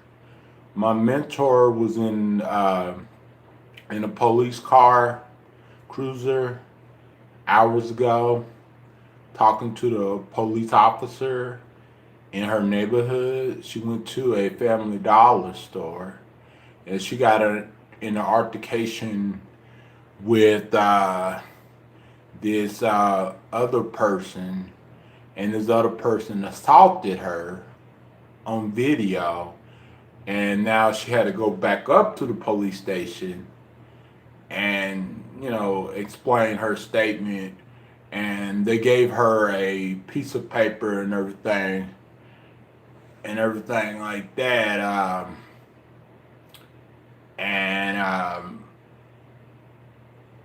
And she showed me a picture whenever she came and got me earlier and stuff like that of her arm. This person assaulted my mentor. I think it was a woman, right in her neighborhood, and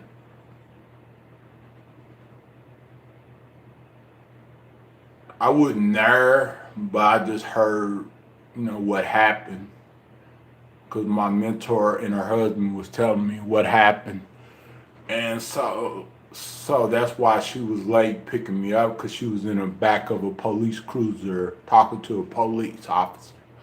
But the OKC police said they're going to view the tape and determine what they're going to do for the other lady, and what if they're going to charge her with assault.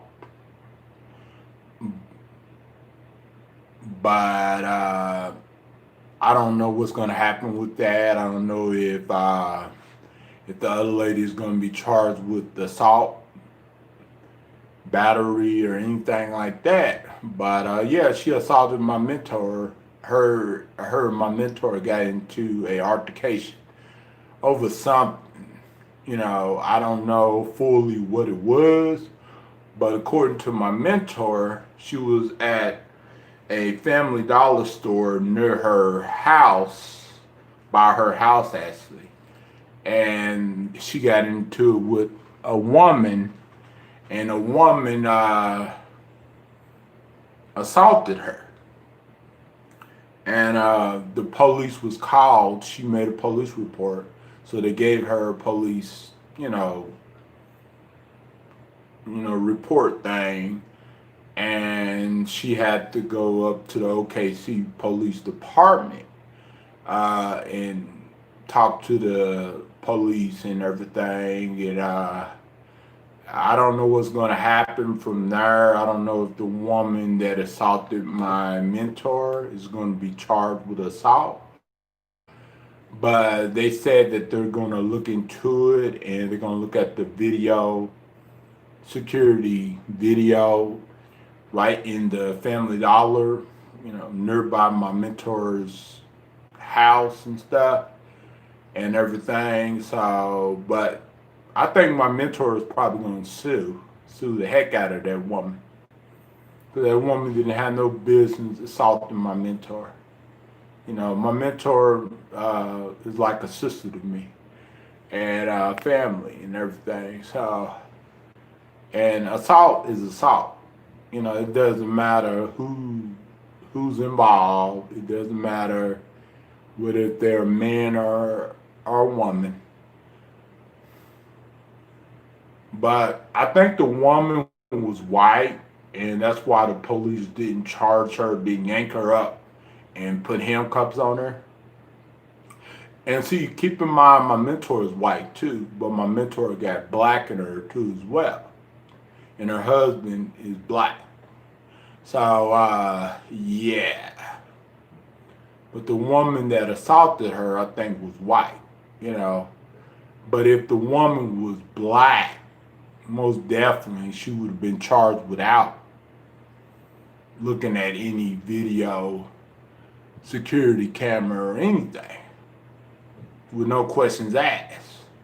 So I don't know what started the altercation with my mentor and her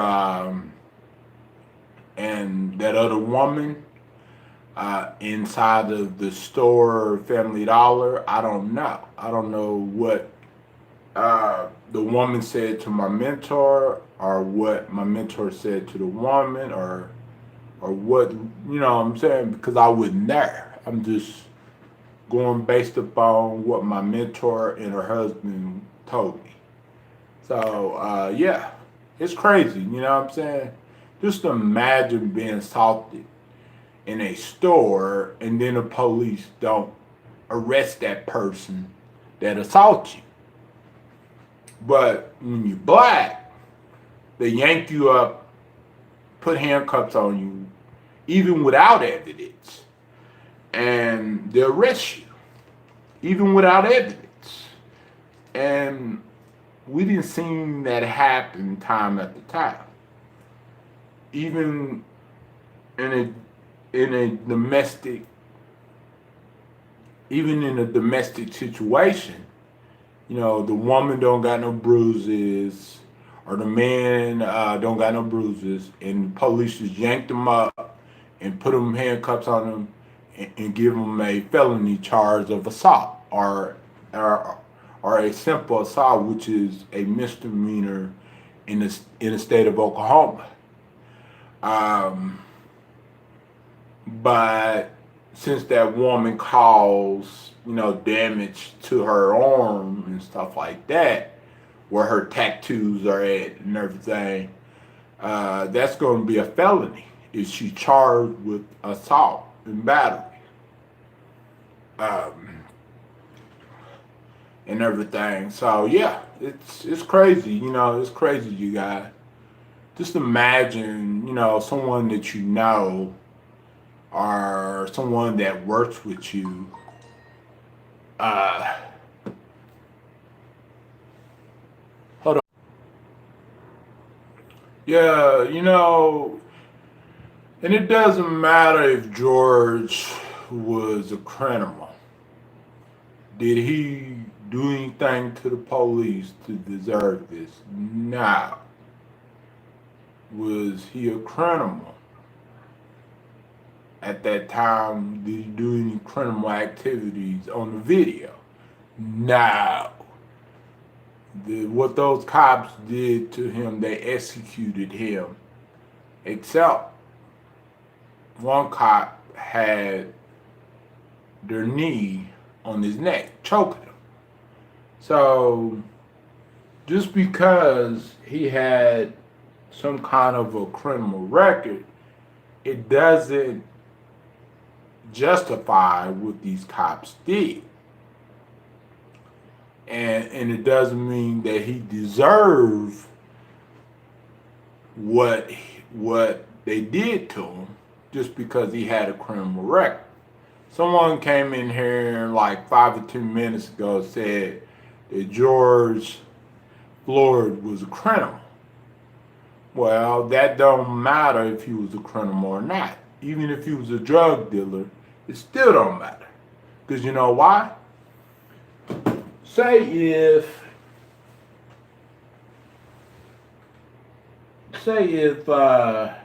let's say one of your family members was a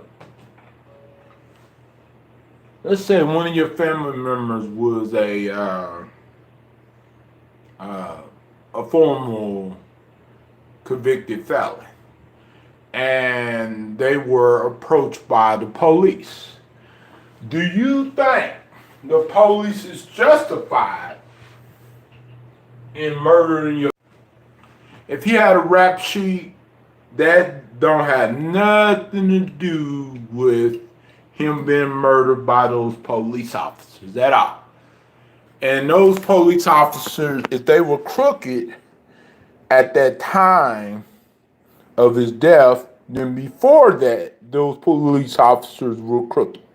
And they did it to someone else, so they were criminals. The only difference is they were criminals with a gun and badge. And I bet you that person that came in here and said, oh, George Floyd was a criminal.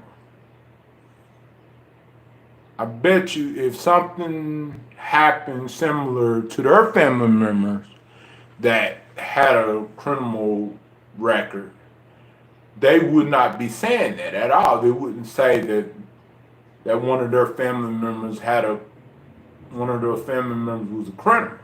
They wouldn't say that. But not related to George Floyd, and since they don't know how of a good person George Floyd was, and they didn't know him personally, but a few people that came in the chat earlier knew him personally and everything. And so they said that he was a good man. Just because someone has a criminal record doesn't mean they're bad people. Even people that don't have criminal records, some of them are bad people. The only difference is some of them, the reason why they don't have criminal records is because they haven't been caught doing anything. Because some of them are good at getting away with stuff. So that's why some of them who don't have criminal records or arrest records, that's the reason why they're not criminals, because they just have never been caught doing anything illegal to, you know what I'm saying, to be a criminal. So that's why some of them, they can slide through the radar. They can, you know, some of them don't have to worry about what George Floyd has to worry about. And some of them don't have to worry about what George Floyd's mother or father has to worry about. Some of them never had an experience where they were slammed to the ground and they had a knee on their neck. Or some of them don't know a family member that this has happened to. So you can't really expect too much from these people, from these cop supporters, from these bad cop supporters that support these Minneapolis police officers of doing what they did to George Floyd. Because they never had that experience. They never once, whenever they got stopped by the police, never once got dragged out of the car. They never once got false charges put on them by a police officer. They never once had to be harassed by any police officer. They never once knew any of their family members or friends getting dragged out of the car by a police officer.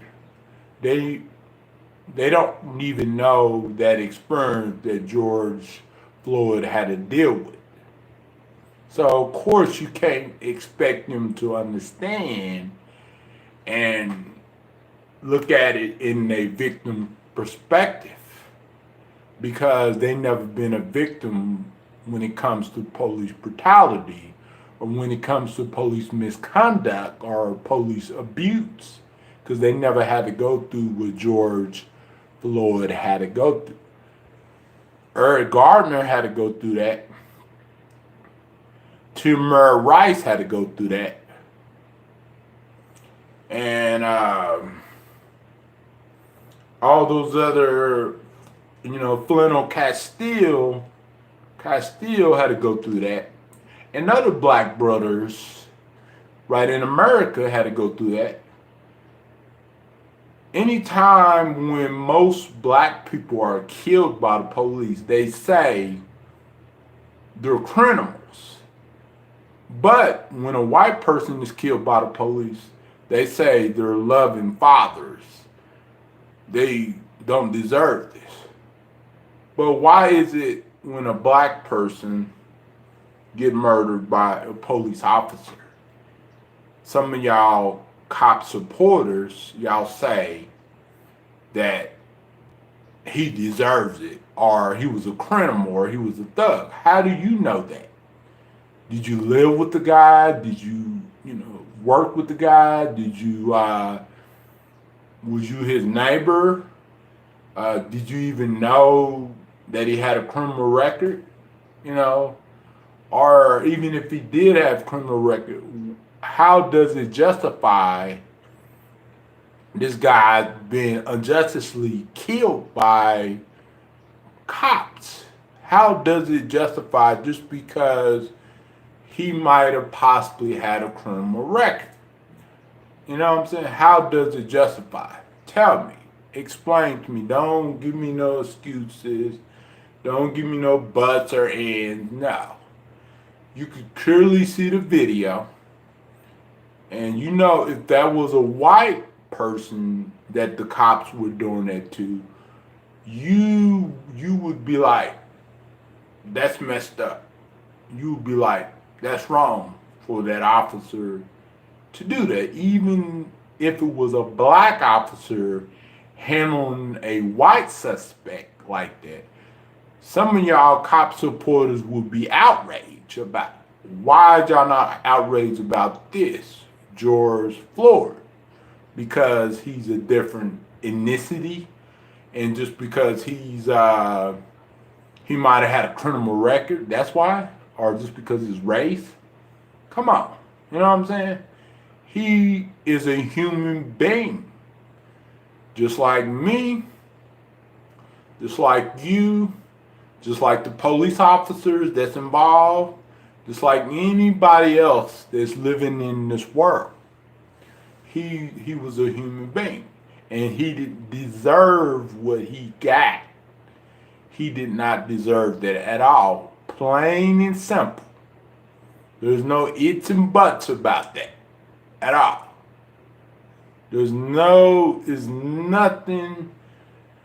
about that video you can justify, or you can say, oh, the cops, they were just doing their job, or the cops, they could do whatever they want to. No, they can't. Have you ever heard of color of law? Have you ever heard of police brutality? Have you ever heard of police misconduct? Have you ever heard of anything when it comes to police crimes? I know that you have. The police, they have rules too. They have policies too. They have laws too that they have to follow. When they're stopping anybody, black, white, Chinese, Mexican, whatever, and the person that they're stopping has rights as well too. Even if the person that they're stopping is committing a crime, they have to make sure that they get into custody safely. That's the police main job. They have to make sure that the person that they're arresting, they get into custody and they book them safely. You know what I'm saying? And the police is not God. The police is not king. The police is not Donald Trump. No, they are just people just like us. And no one is above the law. So when people say the police can do whatever they want to, that is absurd. That is not true at all. And the people that say that know it's not true. So yeah, it makes a lot of people angry. Even white people are angry about it. It's not just black people that's angry about it. It's a lot of people that's angry about this situation. Because it's wrong. Wrong is wrong and right is right. You know what I'm saying? If someone did that to your family member, how would you feel? You can't just think about, okay, well, you know what I'm saying? You would feel horrible. You'd be angry. You'd be upset about it. And you would want justice for your deceased loved one. You know what I'm saying? So, don't give me this crap about he was a criminal. George Floyd was a criminal. You know what I'm saying? Don't give me that crap about, oh, he was a criminal, he did this, he did that. They did the same thing to Eric Garden. They did the same thing to Trayvon Martin, which Trayvon Martin was shot by a impersonator cop, impersonator security guard. And that's the difference. But all those other black brothers that was shot by police,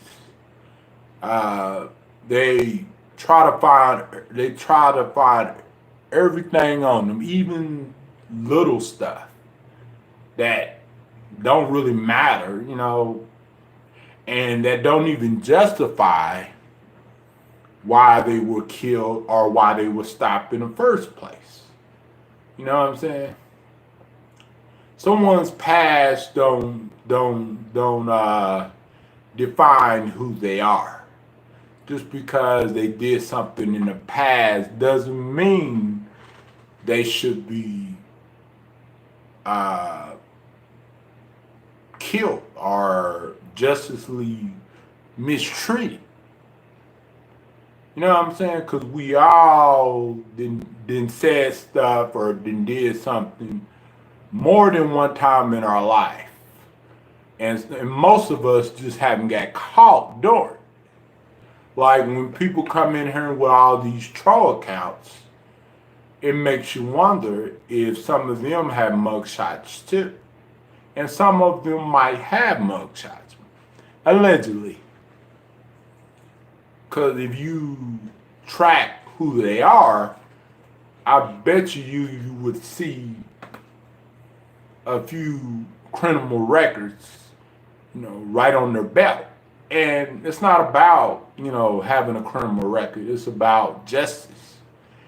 And it's about getting treated equally according to the law. Everyone deserves the right. Oh, okay. Cool. Everyone deserves the right to be treated equally. No one is excluded from that right. No one. Even a convicted felon that just got out of prison deserves the right to be treated equally. You know what I'm saying? So we cannot just pick and choose like, okay, we want to treat this person right because they're a certain background or they got money, but this person that's poor, we want to, trash them and judge them, and we want to be the judge and executor, and that's not right. You cannot pick and choose, just because someone is a certain background or someone has money or someone don't have money. No one cares about what if George Floyd had money or not, or what if he was living in this neighborhood, what girl he was dating or he was married to, or what type of father he was, or whatever. Most people that knew this black brother, according to them, said he was a good man. He was about helping the community. He had a non-profited organization and he was trying to make his life better. And Garden, he was selling loose cigarettes on the streets. And guess what? The cop that killed him even smiled and waved to the camera. Can you just imagine that? Like, that is so sick. You know what I'm saying? We seen the video of Garden. We seen the video.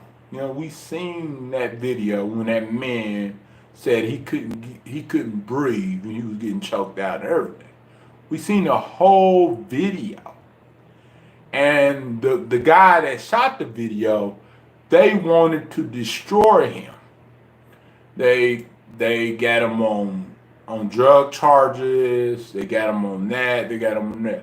But Eric Garden, he was selling loose cigarettes. Like, for example, let's say someone around your neighborhood is, you know, like saying, hey, you know, you got 50 cents, you want a cigarette, you got 50 cents, you know, stuff like that. And that was the loose cigarettes, selling loose cigarettes was a federal thing. It was not a city thing or a state thing. It was a federal type of situation. Well, the feds should have been involved. You know what I'm saying? Because, you know, with the tobacco thing, it's a federal thing.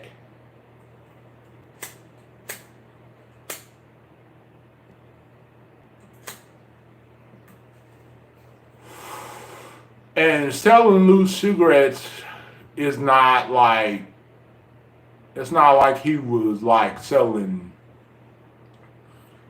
dope or, you know, or anything else. You know what I'm saying? He was just selling loose cigarettes on the street. Eric Garden. And that resulted in his life ending.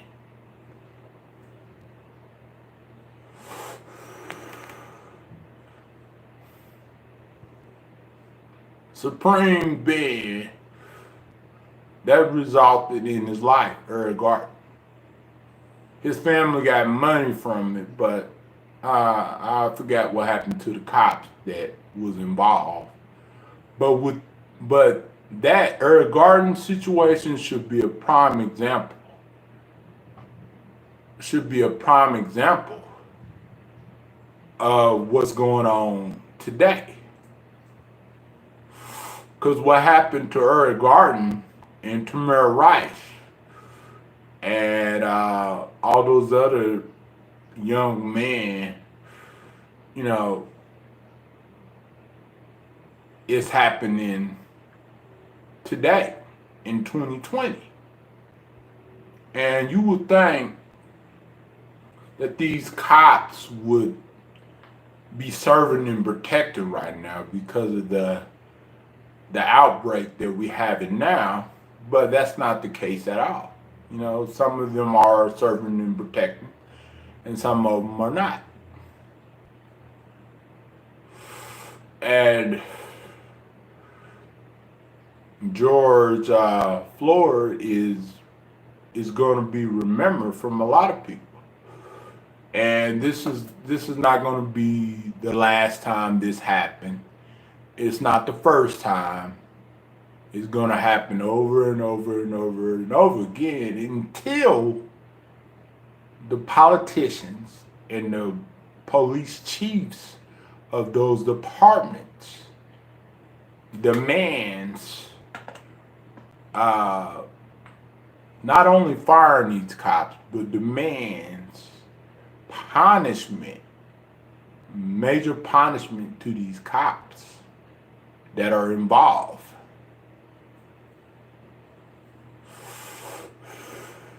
Whether if they're suspended or fired. But in this case, these cops were fired. It's the difference between being suspended and being fired. That means when you're suspended, you are still getting paid when you're suspended as a cop. But when you're fired, you just get your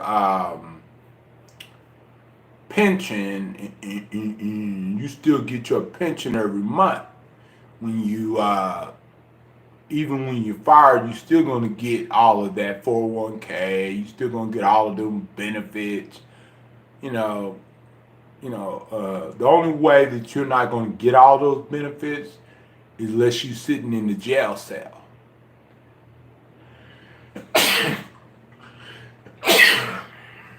And that's the only way that these cops are going to pay for their actions, unless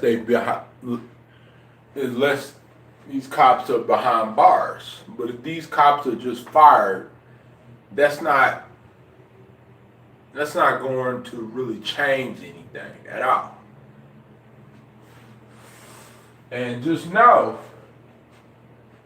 that this is not the first time this situation has happened on video. It's thousands of videos out there. If you don't believe me, just look it up.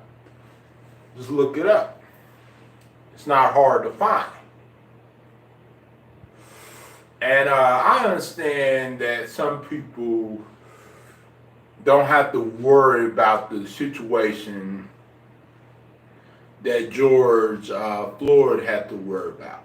Some people don't have to worry about the police. Some people out there. But in George's case, he has to worry about it. He had to worry about it because his life ended because of these cops. Not because he was selling drugs on the corner, or he was robbing and stealing or killing or anything like that. No, because he was arrested for some fraud, and then I guess they said that he resisted, which it doesn't show in the video at all. It just shows the cop's knee on his neck, choking the man, and the man said, "I can't breathe," and then the cop saying, "Relax." Like, there's no way that this guy can relax at all. Simple as that.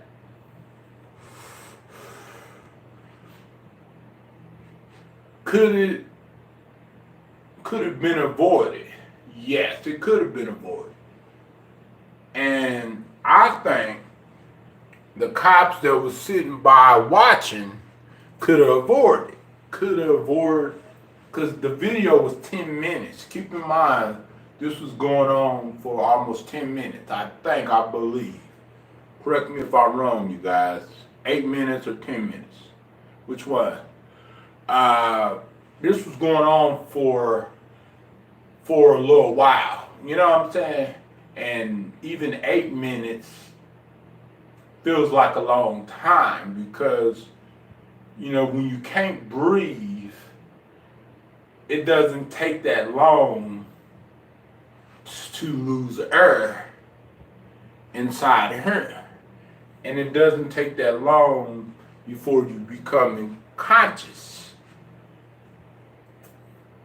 And it doesn't take that long before you can't move or anything. Did the cops really have sympathy whenever they got fired? Or did they go on camera and say, "I take responsibility for murdering this guy and for my actions"? No, they didn't. They're quiet. There's no remorse for the victim at all. You know what I'm saying? And a lot of times they like to make up excuses for some of these cops just because they got a gun and badge, just because you know they got a gun and badge and they're certified. You know what I'm saying? And some of them walk around with a chip over their shoulders every time they go to work. You know what I'm saying? They're looking for something, you know, and looking for somebody to mess with. Some of them are not thinking about families. Some of them are not thinking about people with kids. They're not thinking about that. They don't care nothing about Dora's kids or family. They can care less about this man. And that's why they did what they did. Their concern was not safety. Their life was not in danger. Whenever they approached this man. Whenever they had handcuffs on this man, this man was on laying on the ground any day. You know what I'm saying? They didn't have no regards to this man's, what if he had health problems, what if he what if he was losing breath, he couldn't breathe, anything. All they said, relax. And like, okay, how can you relax? Like, someone come to this stream and tell me, how could he relax with a knee on his neck? Tell me. You know what I'm saying?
You know, and no one can really explain that. Not even the cops, not even the chief of police. But I'm glad the chief of police made the decision of firing the cops. But it's still not enough. You know, because more needs to be done. Prosecution, charged, put in prison, and everything.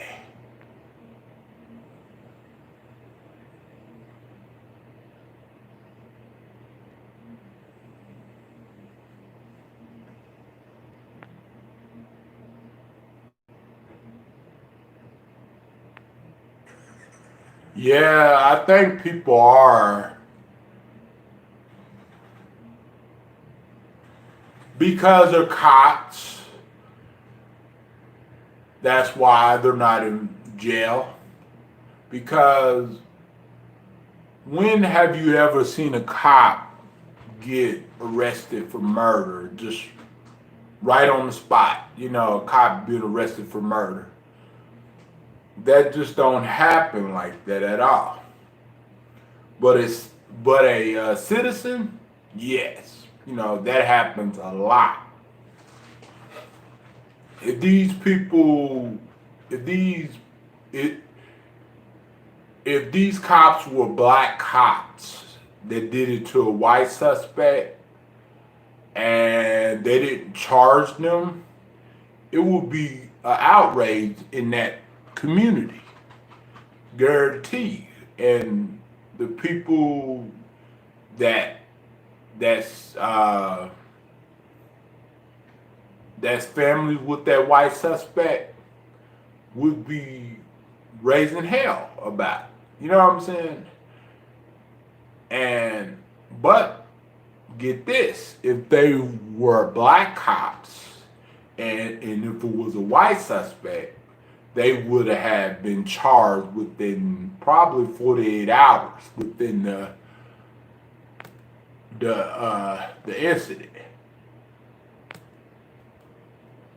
Yeah, like it's enough to say, go home, let me take your bags, let me take your gun, and you you can go to any police department and, you know, apply for a job, but you can't work here, but you can go to any police department and look for a job. Even the other ones, and then you could do the same old thing over there, and then they fire you, but you go to another police department and you know, do the same thing, and plus that police department is either lenient or corrupt police department, and they don't do nothing about it. They don't even call you out for your record, you know, of being fired because you murdered someone. You know what I'm saying? And that's what happens, you know, when it comes to these corrupt police departments. They're able to get jobs at another police department. And they need to take away everything. They need to make it where they can't get no job at no police department. Not even in another state. They never do. Yep, that's true. And they also need to make it where they have a criminal record on their belt. Because if you're going to give a alleged murderer that's not a cop a criminal record, even if he gets found innocent, he still got that on his belt that he murdered someone, even though evidence was proven that he didn't do it. If you're going to give that person a jacket on his back, then you're also going to give these cops a jacket on their back as well. Because the only difference is these people were cops. That's the only difference. But it was also, this is not something allegedly that happened. This is something that actually happened because it happened on video.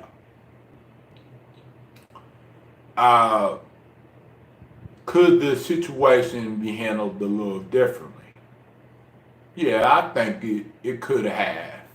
You know what I'm saying? With the police, on the police part. Could have been handled differently on his part. I don't know. I wasn't there before the video was rolled.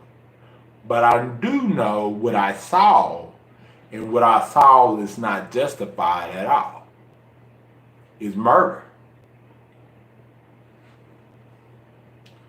And you got to look at it for what it is and not for what it's not. You know what I'm saying? Because out of all of these cases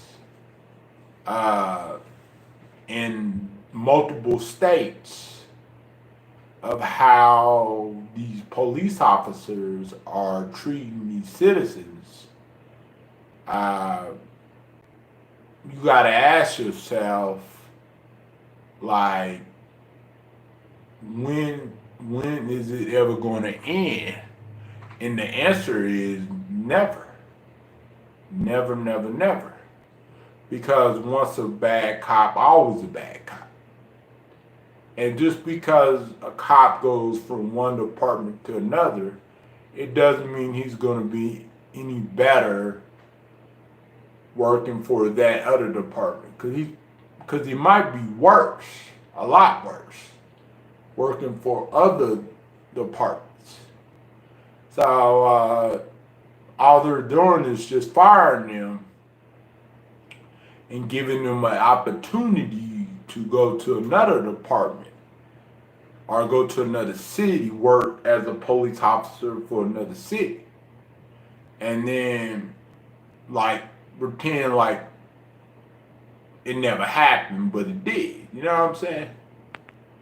And that makes me sick to my stomach to know that. And to know that these cops are not only getting away with murder, but they also are able to find another job. Even if they're proven to, even if they're proven guilty, you know, and let's say they're not given any jail time, they still are able to find another job. And it should be like in other jobs and professions that if someone is found guilty or proving they're guilty in a court of law and even on video, because video is video evidence. Video tells a lot what happened. Then they should definitely not be given another cop job. And they shouldn't even be associated with any police department. They shouldn't even given no desk job, nothing. And they shouldn't even, you know, they should be registered as a bad cop or registered as a murderer. Murderers should, not only rapists should be registered, but also murderers should have to register too. That means that if they have to register as a murderer, then they should not be able to work in places where they're dealing with people. And they should not be able to go certain places like clubs or anything, especially whenever they are a convicted murderer. You know what I'm saying? And it should be on the registration whenever they move into a neighborhood. Everyone should know, okay, this person is a murderer, so we're gonna have to watch out for this person, and we're gonna have to keep our eyes peeled. We're gonna have to keep our eyes open because we don't know if this person is gonna strike again or anything. We don't know what this person's intentions are. So a murderer should also be treated as a rapist too, you know, and a lot worse, because you took another life for what? Because you was angry? Because you wanted to take your frustration out on someone that you don't know, or someone that maybe had a small criminal record, or someone that might have disagreed with you, or someone that might have stepped on your toes on accident and they apologized, but you didn't want to take that, or someone that maybe you had problems with years ago, and then you catch up with them, and then you want to get revenge. You know what I'm saying? And that's just like scary. It's very, very scary. And especially with these days, this current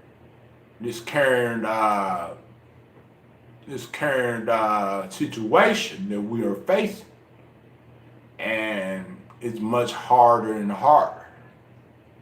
And who would ever known that this situation would ever happen? You know, like the way it did.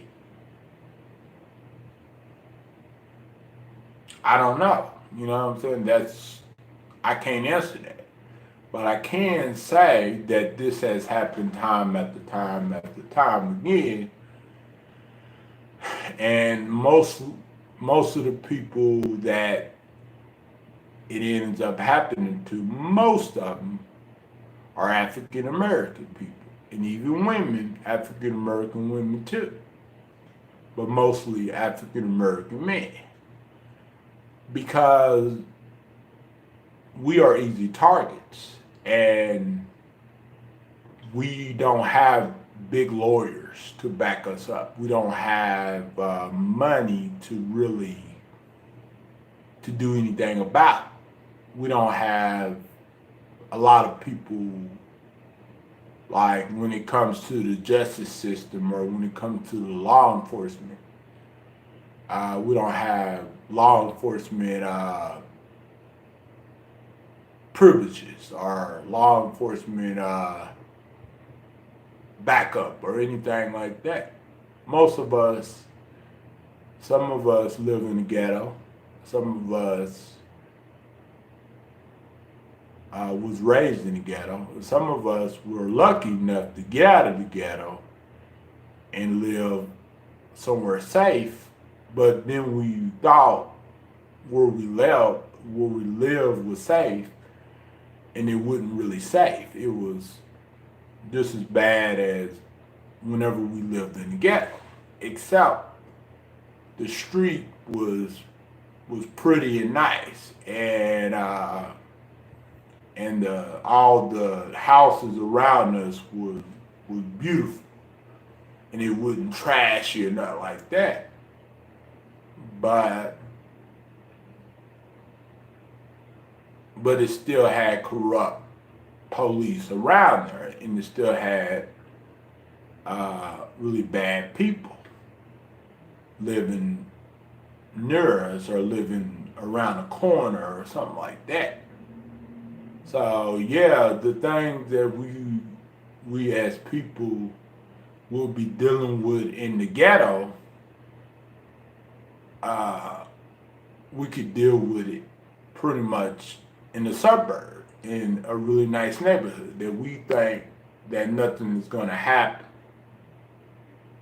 or anything like that.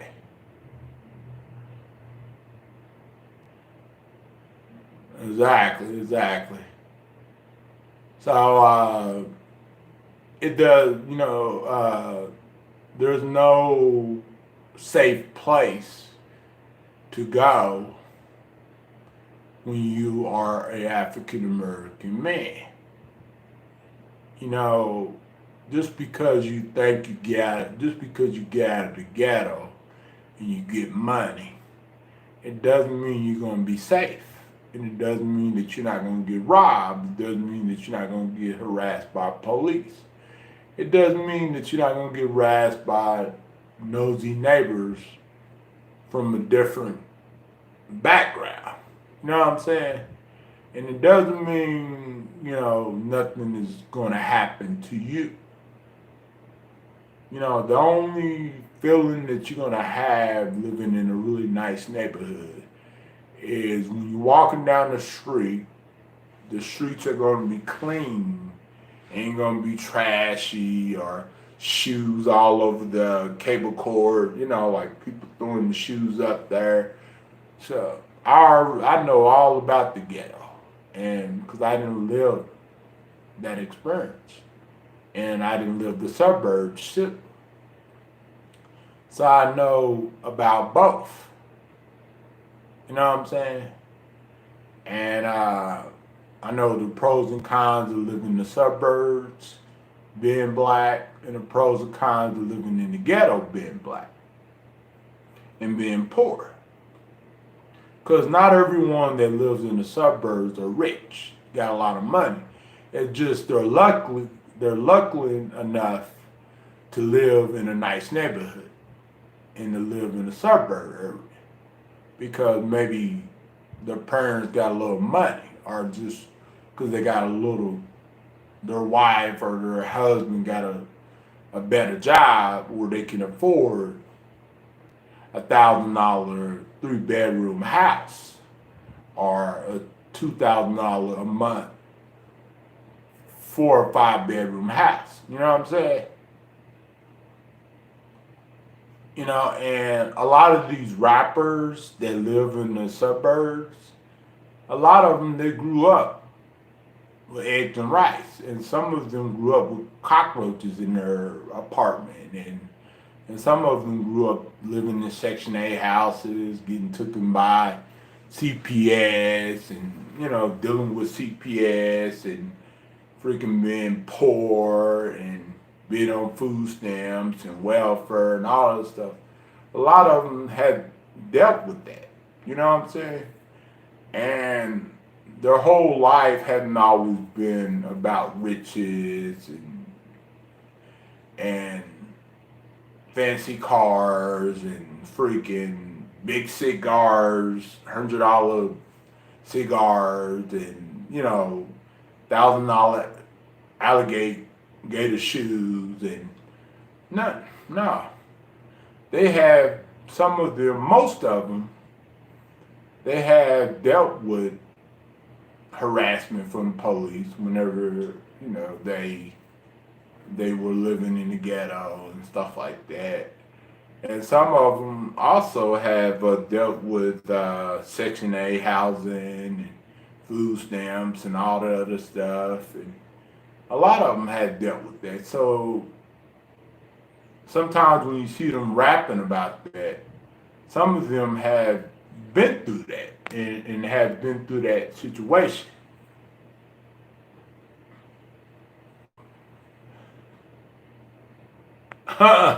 Why you say that? That's pretty mean. It's pretty awful to say that I look like a homeless. I don't look like a homeless person. Look at what nice shirt I got. I got a really nice shirt on. Why would you say I look like a homeless? Maybe I need a haircut, but other than that, I don't look like a homeless person at all. Maybe I need a shave and stuff like that, but I'm not a homeless person. I got an apartment. And this is not even my room. This is supposed to be my daughter's room. But my daughter is not gonna come over these apartments. She'll come over my new apartments. And besides, I'm in this room because it's more space. But my room has a bed, a TV, and everything. And my living room has a couch, a dining room table, and everything. So, no, I'm not a homeless guy at all. You know what I'm saying? Sorry, you got the wrong person, guy. Person that has a name, guy. You know what I'm saying? But I'm not gonna say I'm rich or I got a lot of money. Because if I had a lot of money, I should be wearing nice designer clothes, and I wouldn't be living in these apartments if I was rich and I had money. Sometimes you gotta live where you gotta live. A lot of these people that live around here, they're no better. You know what I'm saying? So,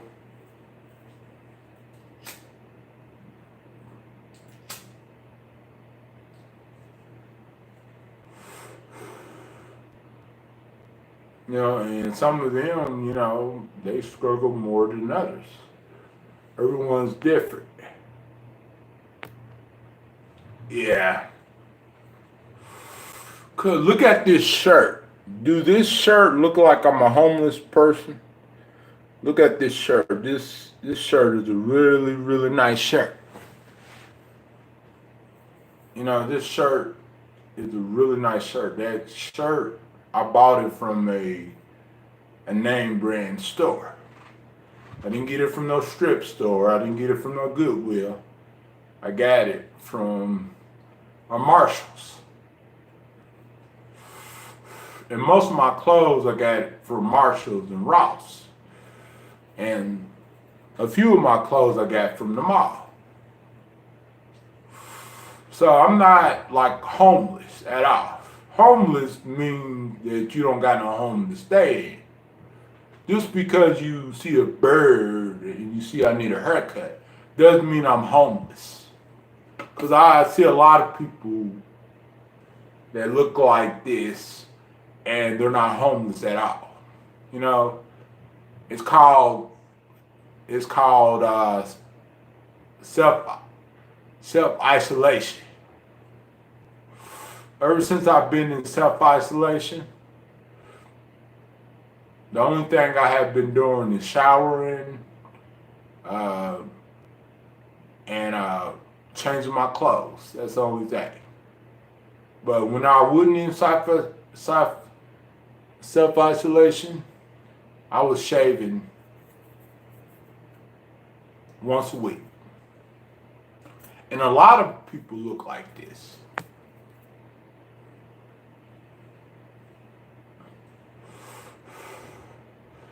Yeah, you're right, but sometimes you gotta just shake the haters off, right?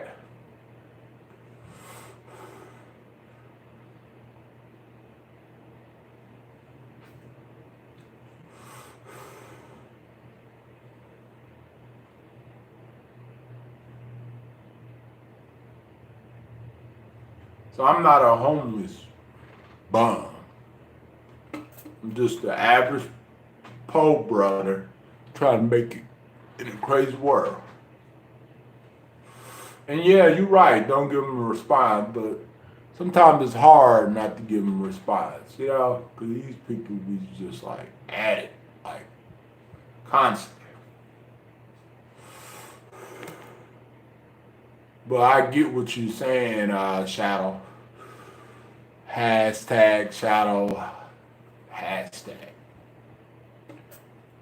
How'd you find my channel, Shadow? Who are you, Shadow? I'm just curious. Are you a girl or a boy?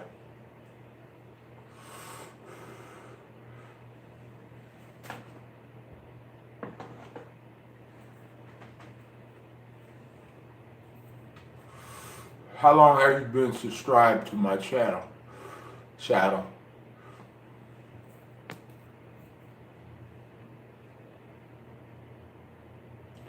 Where's Natalie? I seen her blocking some people in here in the chat. Thank you, Natalie, for doing your job. You're a really good top moderator of mine on this channel.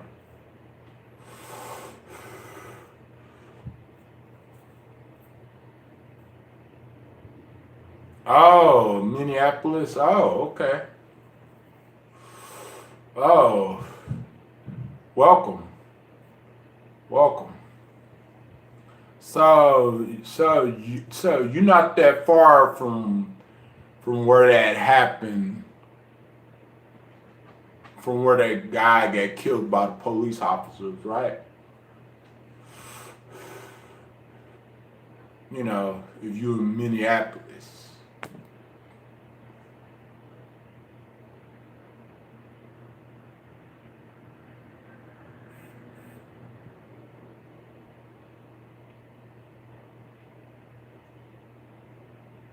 Well, welcome. Welcome to this stream. Welcome to Byron's world.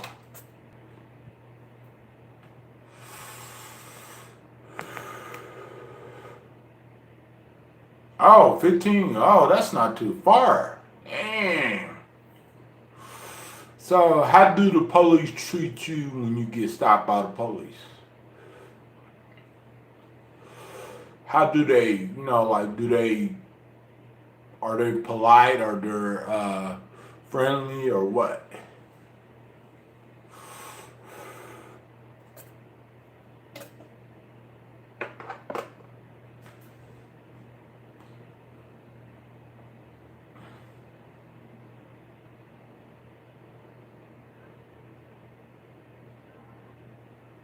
Because everyone has a different experience, keep in mind. Everyone has a different experience with the police. Done with dinner? Oh, cool. Oh, you welcome, Shadow.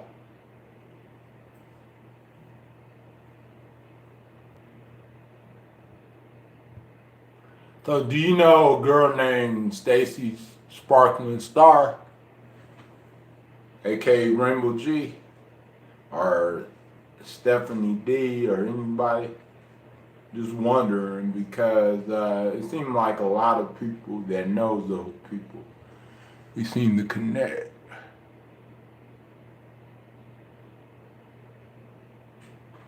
Oh, both mix, okay.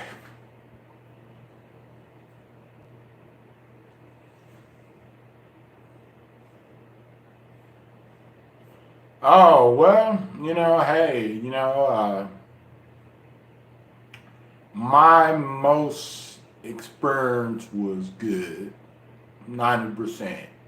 90, I would say 90 to 95% of the time. It wasn't bad. It never turned out where I was freaking rustled to the ground or anything like that. Because when the police officer ever told me something, I listened to him and I obeyed him. Even the rude cops, I obeyed him. You know what I'm saying? But in this situation with George, it's still not justified at all what these cops did to this man.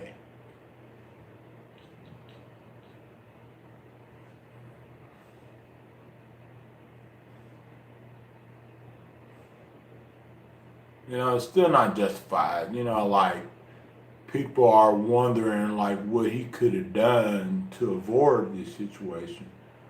But I say,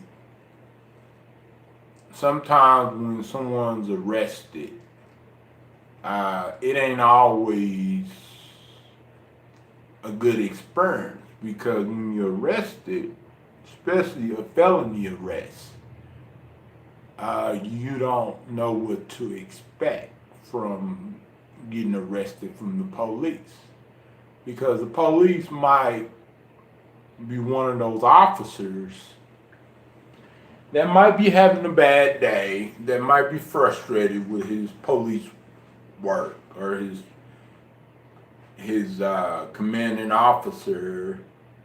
It's giving him a lot of work to do, a lot of paperwork, and he might take his frustration out on you because you are, you know, are a citizen and you are easy target. Because citizens are mainly easy targets, and that's why citizens are mainly the ones that have to deal with the police on a day-to-day basis. Because if you live in a city or a neighborhood where the police is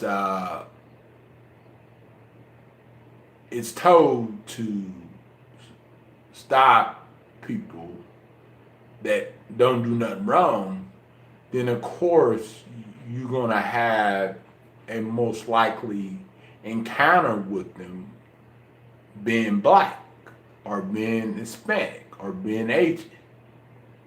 Your encounter being white is very low.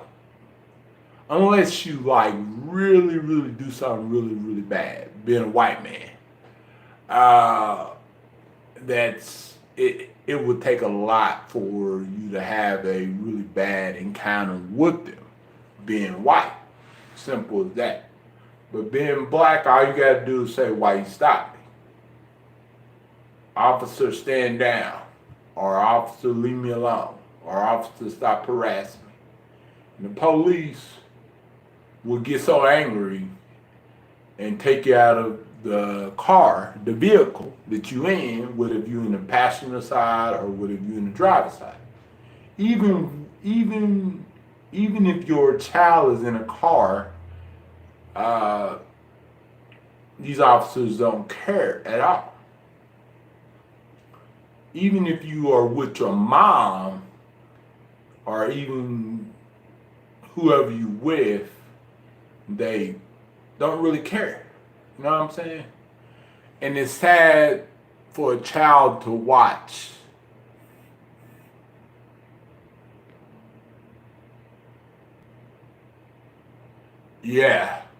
it's sad as a child to watch your father or your mother getting dragged by the police, because the police doesn't like what you say, doesn't like you knowing your rights, doesn't like your attitude, doesn't like that you are in a certain neighborhood, or you driving a certain car, or you even got stacks of cash in your wallet.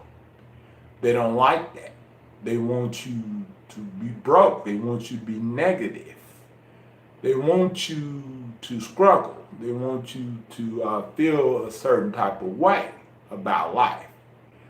And they don't want you to be successful, especially being minority. And when I say minority, I mean Asian, Native American, Hispanic, and Black. I'm not just talking about Black people. I'm talking about Hispanic people too, because they have to deal with police brutality too, as well as African American men, and also Asian men, and also some white men. Not a lot, you know what I'm saying, but some white men out there, and especially white men that's pro-Black white men.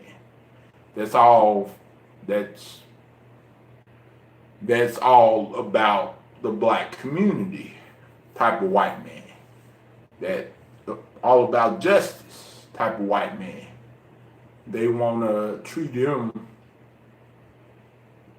not like their own, but like they're second class citizen. And they're not, you know. Just because they don't agree with police brutality or agree with police abuse or police misconduct or whatever you want to call it these days, doesn't mean that they got to be treated and abused because they don't agree with what the police are doing. You know what I'm saying? In the first place.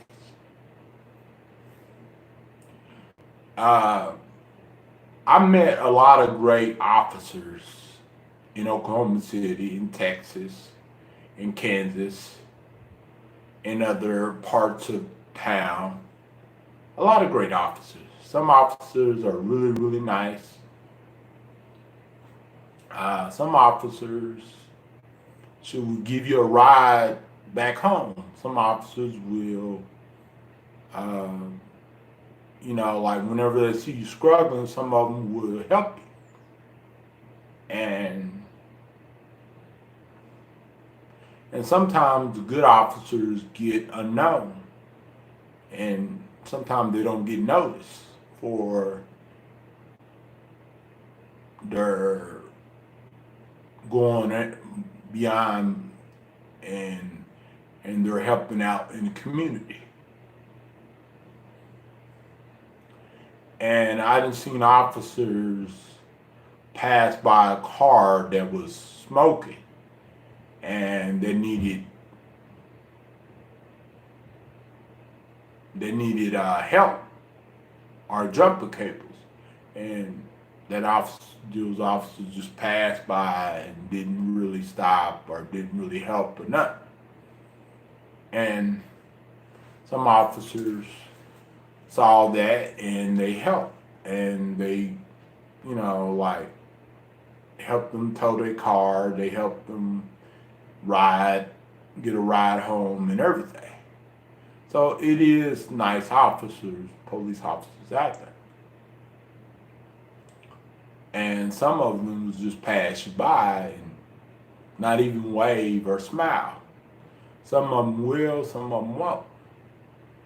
It depends on who you are dealing with, who's working on that shift in that area. And I done seen Hispanic officers, you know, being really friendly to the kids and to the community and caring about the people that they serve and protect. And I've seen black officers do the same and white officers do the same. So it's good and bad and everything. But it starts from the top. You know, it always starts from the top. Because normally, most likely, some police departments, they have bad sergeants, they have bad captains, they have bad lieutenants, They had bad deputy chiefs. They had bad sheriffs, and it's across the world. You know what I'm saying? It's in every city. It has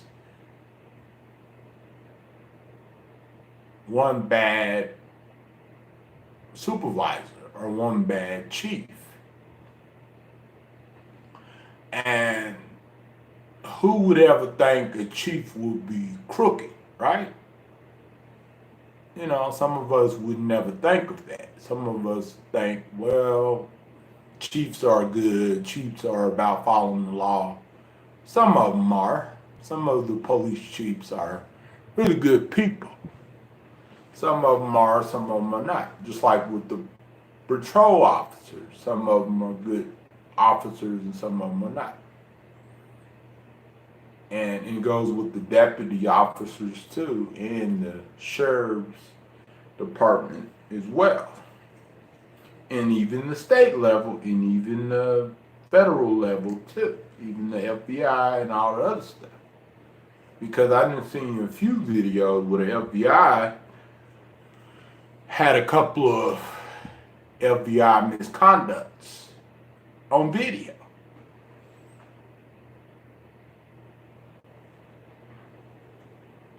So yeah, it's in every level of law enforcement, in every level of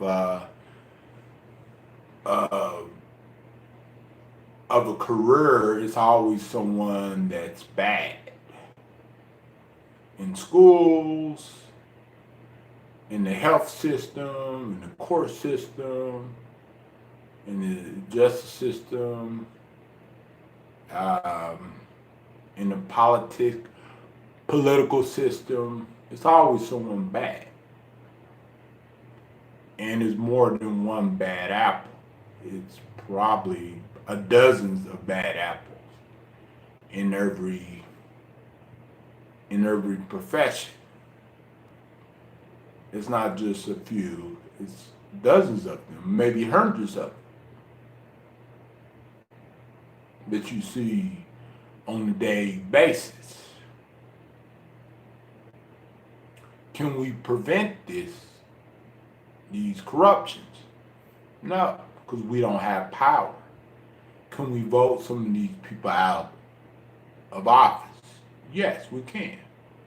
Our vote count. You know what I'm saying? Can we vote a police chief out of office? Probably not, but a sheriff we can. Judge we can. You know, a governor we can, a senator we can, a congresswoman we can, you know, a lawmaker we can, but when it comes to the chief of police, you know, it takes a lot more than just voting them out of office.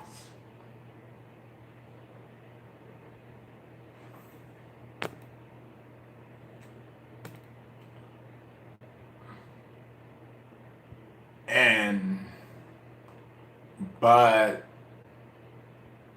in this time, in this world, we as Americans, we are powerless when it comes to the corruption of the police departments, and when it comes to the corruption of the school systems, and when it comes to corruption of the CPS, you know, the states, you know, employee, the state, the system, period, you know what I'm saying? It's flawed, and it will stay flawed until they decide to change it. And it's been like this way before I was born. The only difference is they got social media to talk about it. Like YouTube, Facebook, Instagram,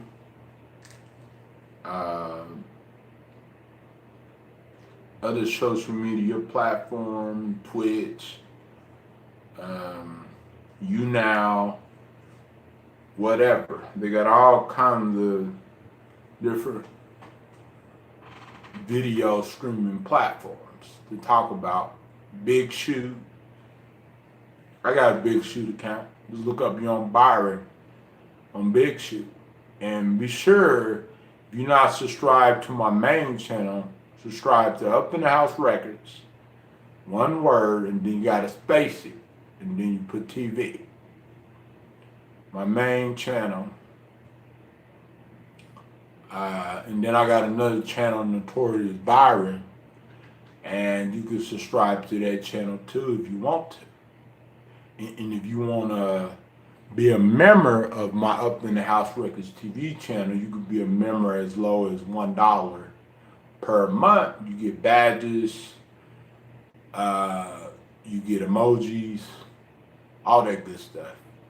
But once I get at least about 20 different members for my main channel, then I can provide shirts and I can provide other stuff, shirts and mugs and hats and maybe hoodies and all the other stuff, especially during the winter time of next year. You know what I'm saying? Because some people are going to be really, really cold, and so some people are going to want something to rock. So, you know, I would put the designer on there, you know, custom made and all the other stuff. And the mugs would look good, and the shirts would look good, and the shirts would be white, black, and blue. And then for girls, it would be yellow, pink, and purple. So, yeah. And the mugs, I think I would name the mugs Sips and Tea would be. Sips and Tea would be. And that's why I would name the mug Sips and Tea would be. And the shirts I would name The Proof is in the Pudding.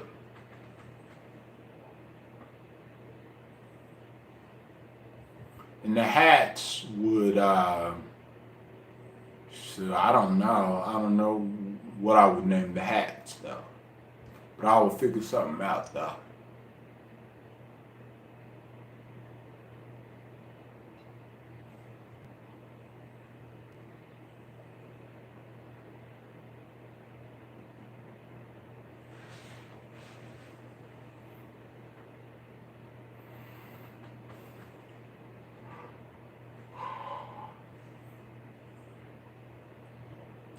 But I've been on here for 4 hours. Do anybody want to play a trivia game or talk about another topic or something like that? Because, yeah.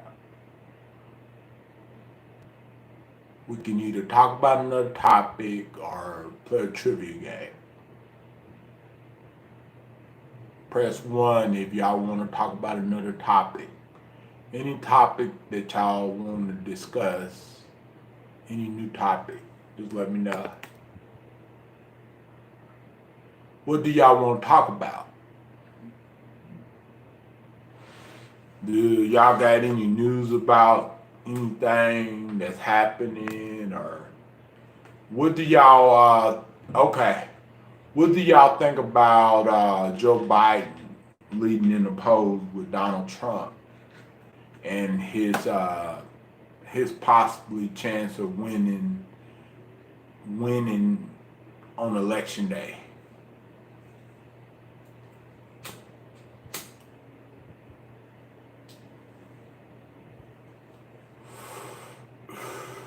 What do y'all think about that?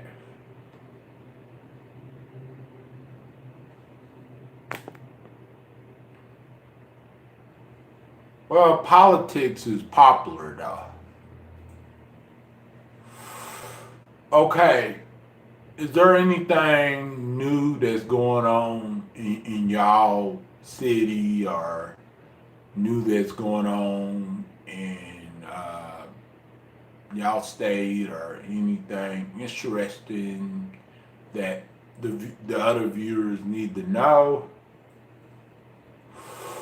You know, because obviously there's a lot of things that we can discuss, but we cannot discuss TV all the time because we don't want to get videos removed. And we cannot play trivia games because we don't want to get this video flagged as for kids. But they will have to be adult trivia games because, you know, you gotta be careful with that. Because of copper. So we're gonna keep this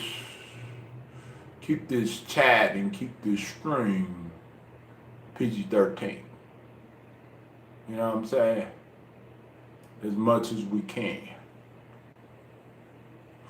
So we're gonna have to find something tomorrow. We will play trivia games tomorrow, okay? Because I don't want to play it today, but we can discuss anything that's new that's going on, you know, that we need to know about. Because I don't really feel I got a headache. You know, and we can talk about music. What's your favorite music, Butterfly? R&B? What's your favorite old school music? What's your favorite song that you grew up with listening to?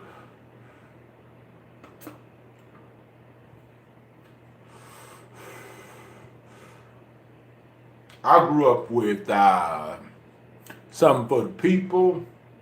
My love is the shit, you know. And then I grew up with Nobody, Baby. Who can love you like this? Nobody. With Keith Sweat and everything. And then when I was in high school, I grew up listening to Kid Rock and Sheryl Crow Picture. And then Kid Rock, I'm a Cowboy, you know, the Cowboy song. And with rap, Snoop Doggy Dogg, Tupac Shakur, MC Light, MC Hammer, Can't Touch This, dun dun dun dun dun dun dun. And also Tony, Michael Jackson,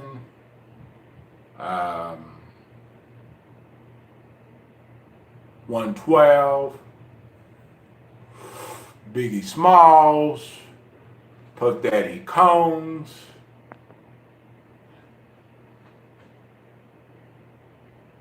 The Way You Make Me Feel. Oh, I love that song.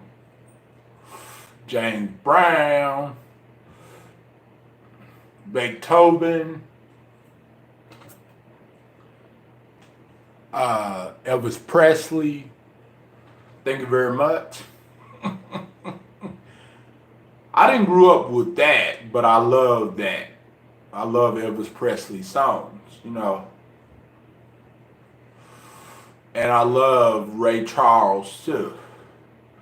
And also I liked Little Richard. And I like Stevie Wonder and Barry White.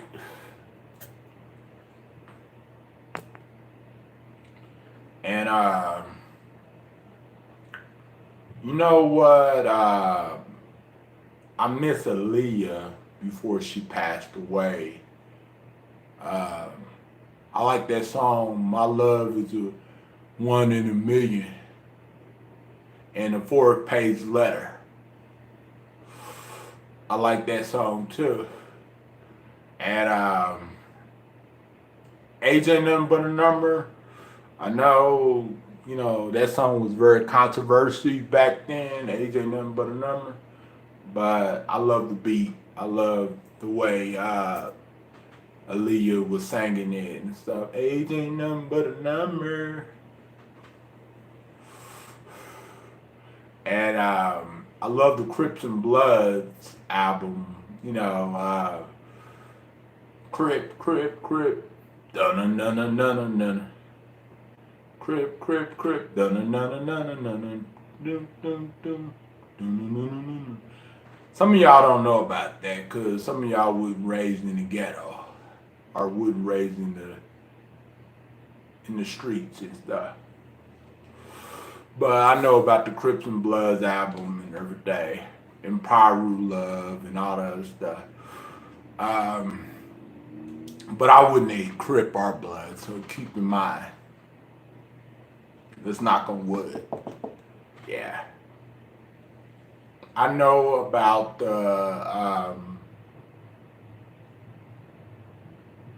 the Naughty by Nature stuff and crisscross to make it jump, crisscross to make it jump.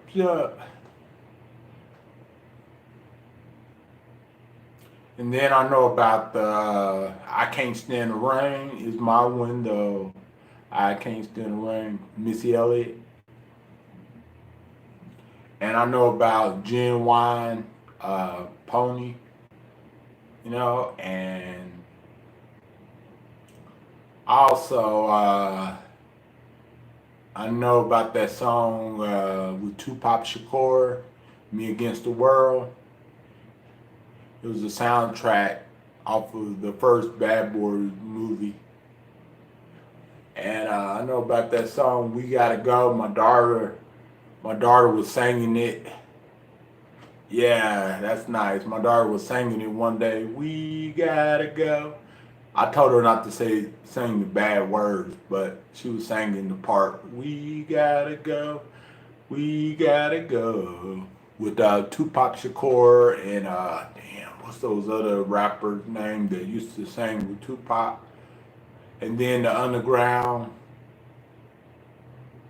same song or something like that. And Tupac Shakur. What about that song,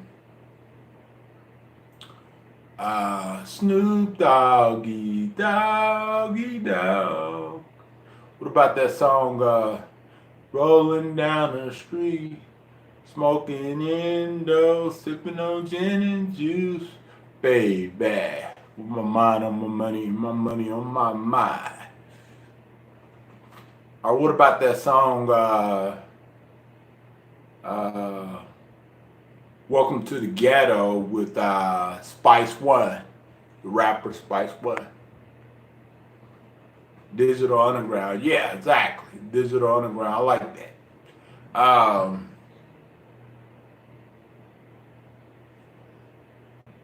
And what about that song, I Wish I Was a Baller, I Wish I Was a Little Bit Taller?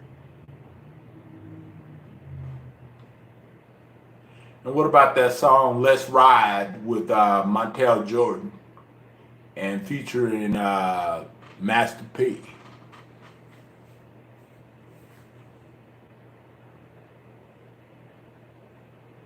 What about that song,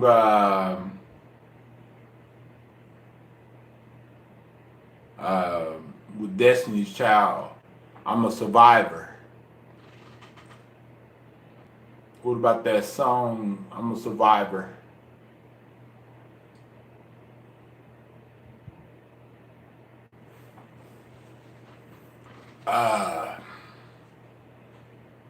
And also, what about that song with LL Cool J? Mama said knock you out. I'm gonna knock you out. Mama said knock you out.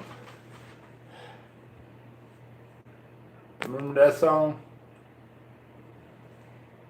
I Get So Weak.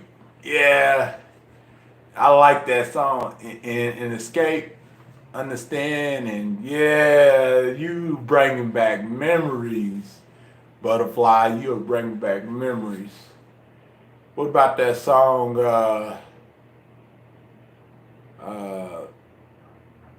with Silk,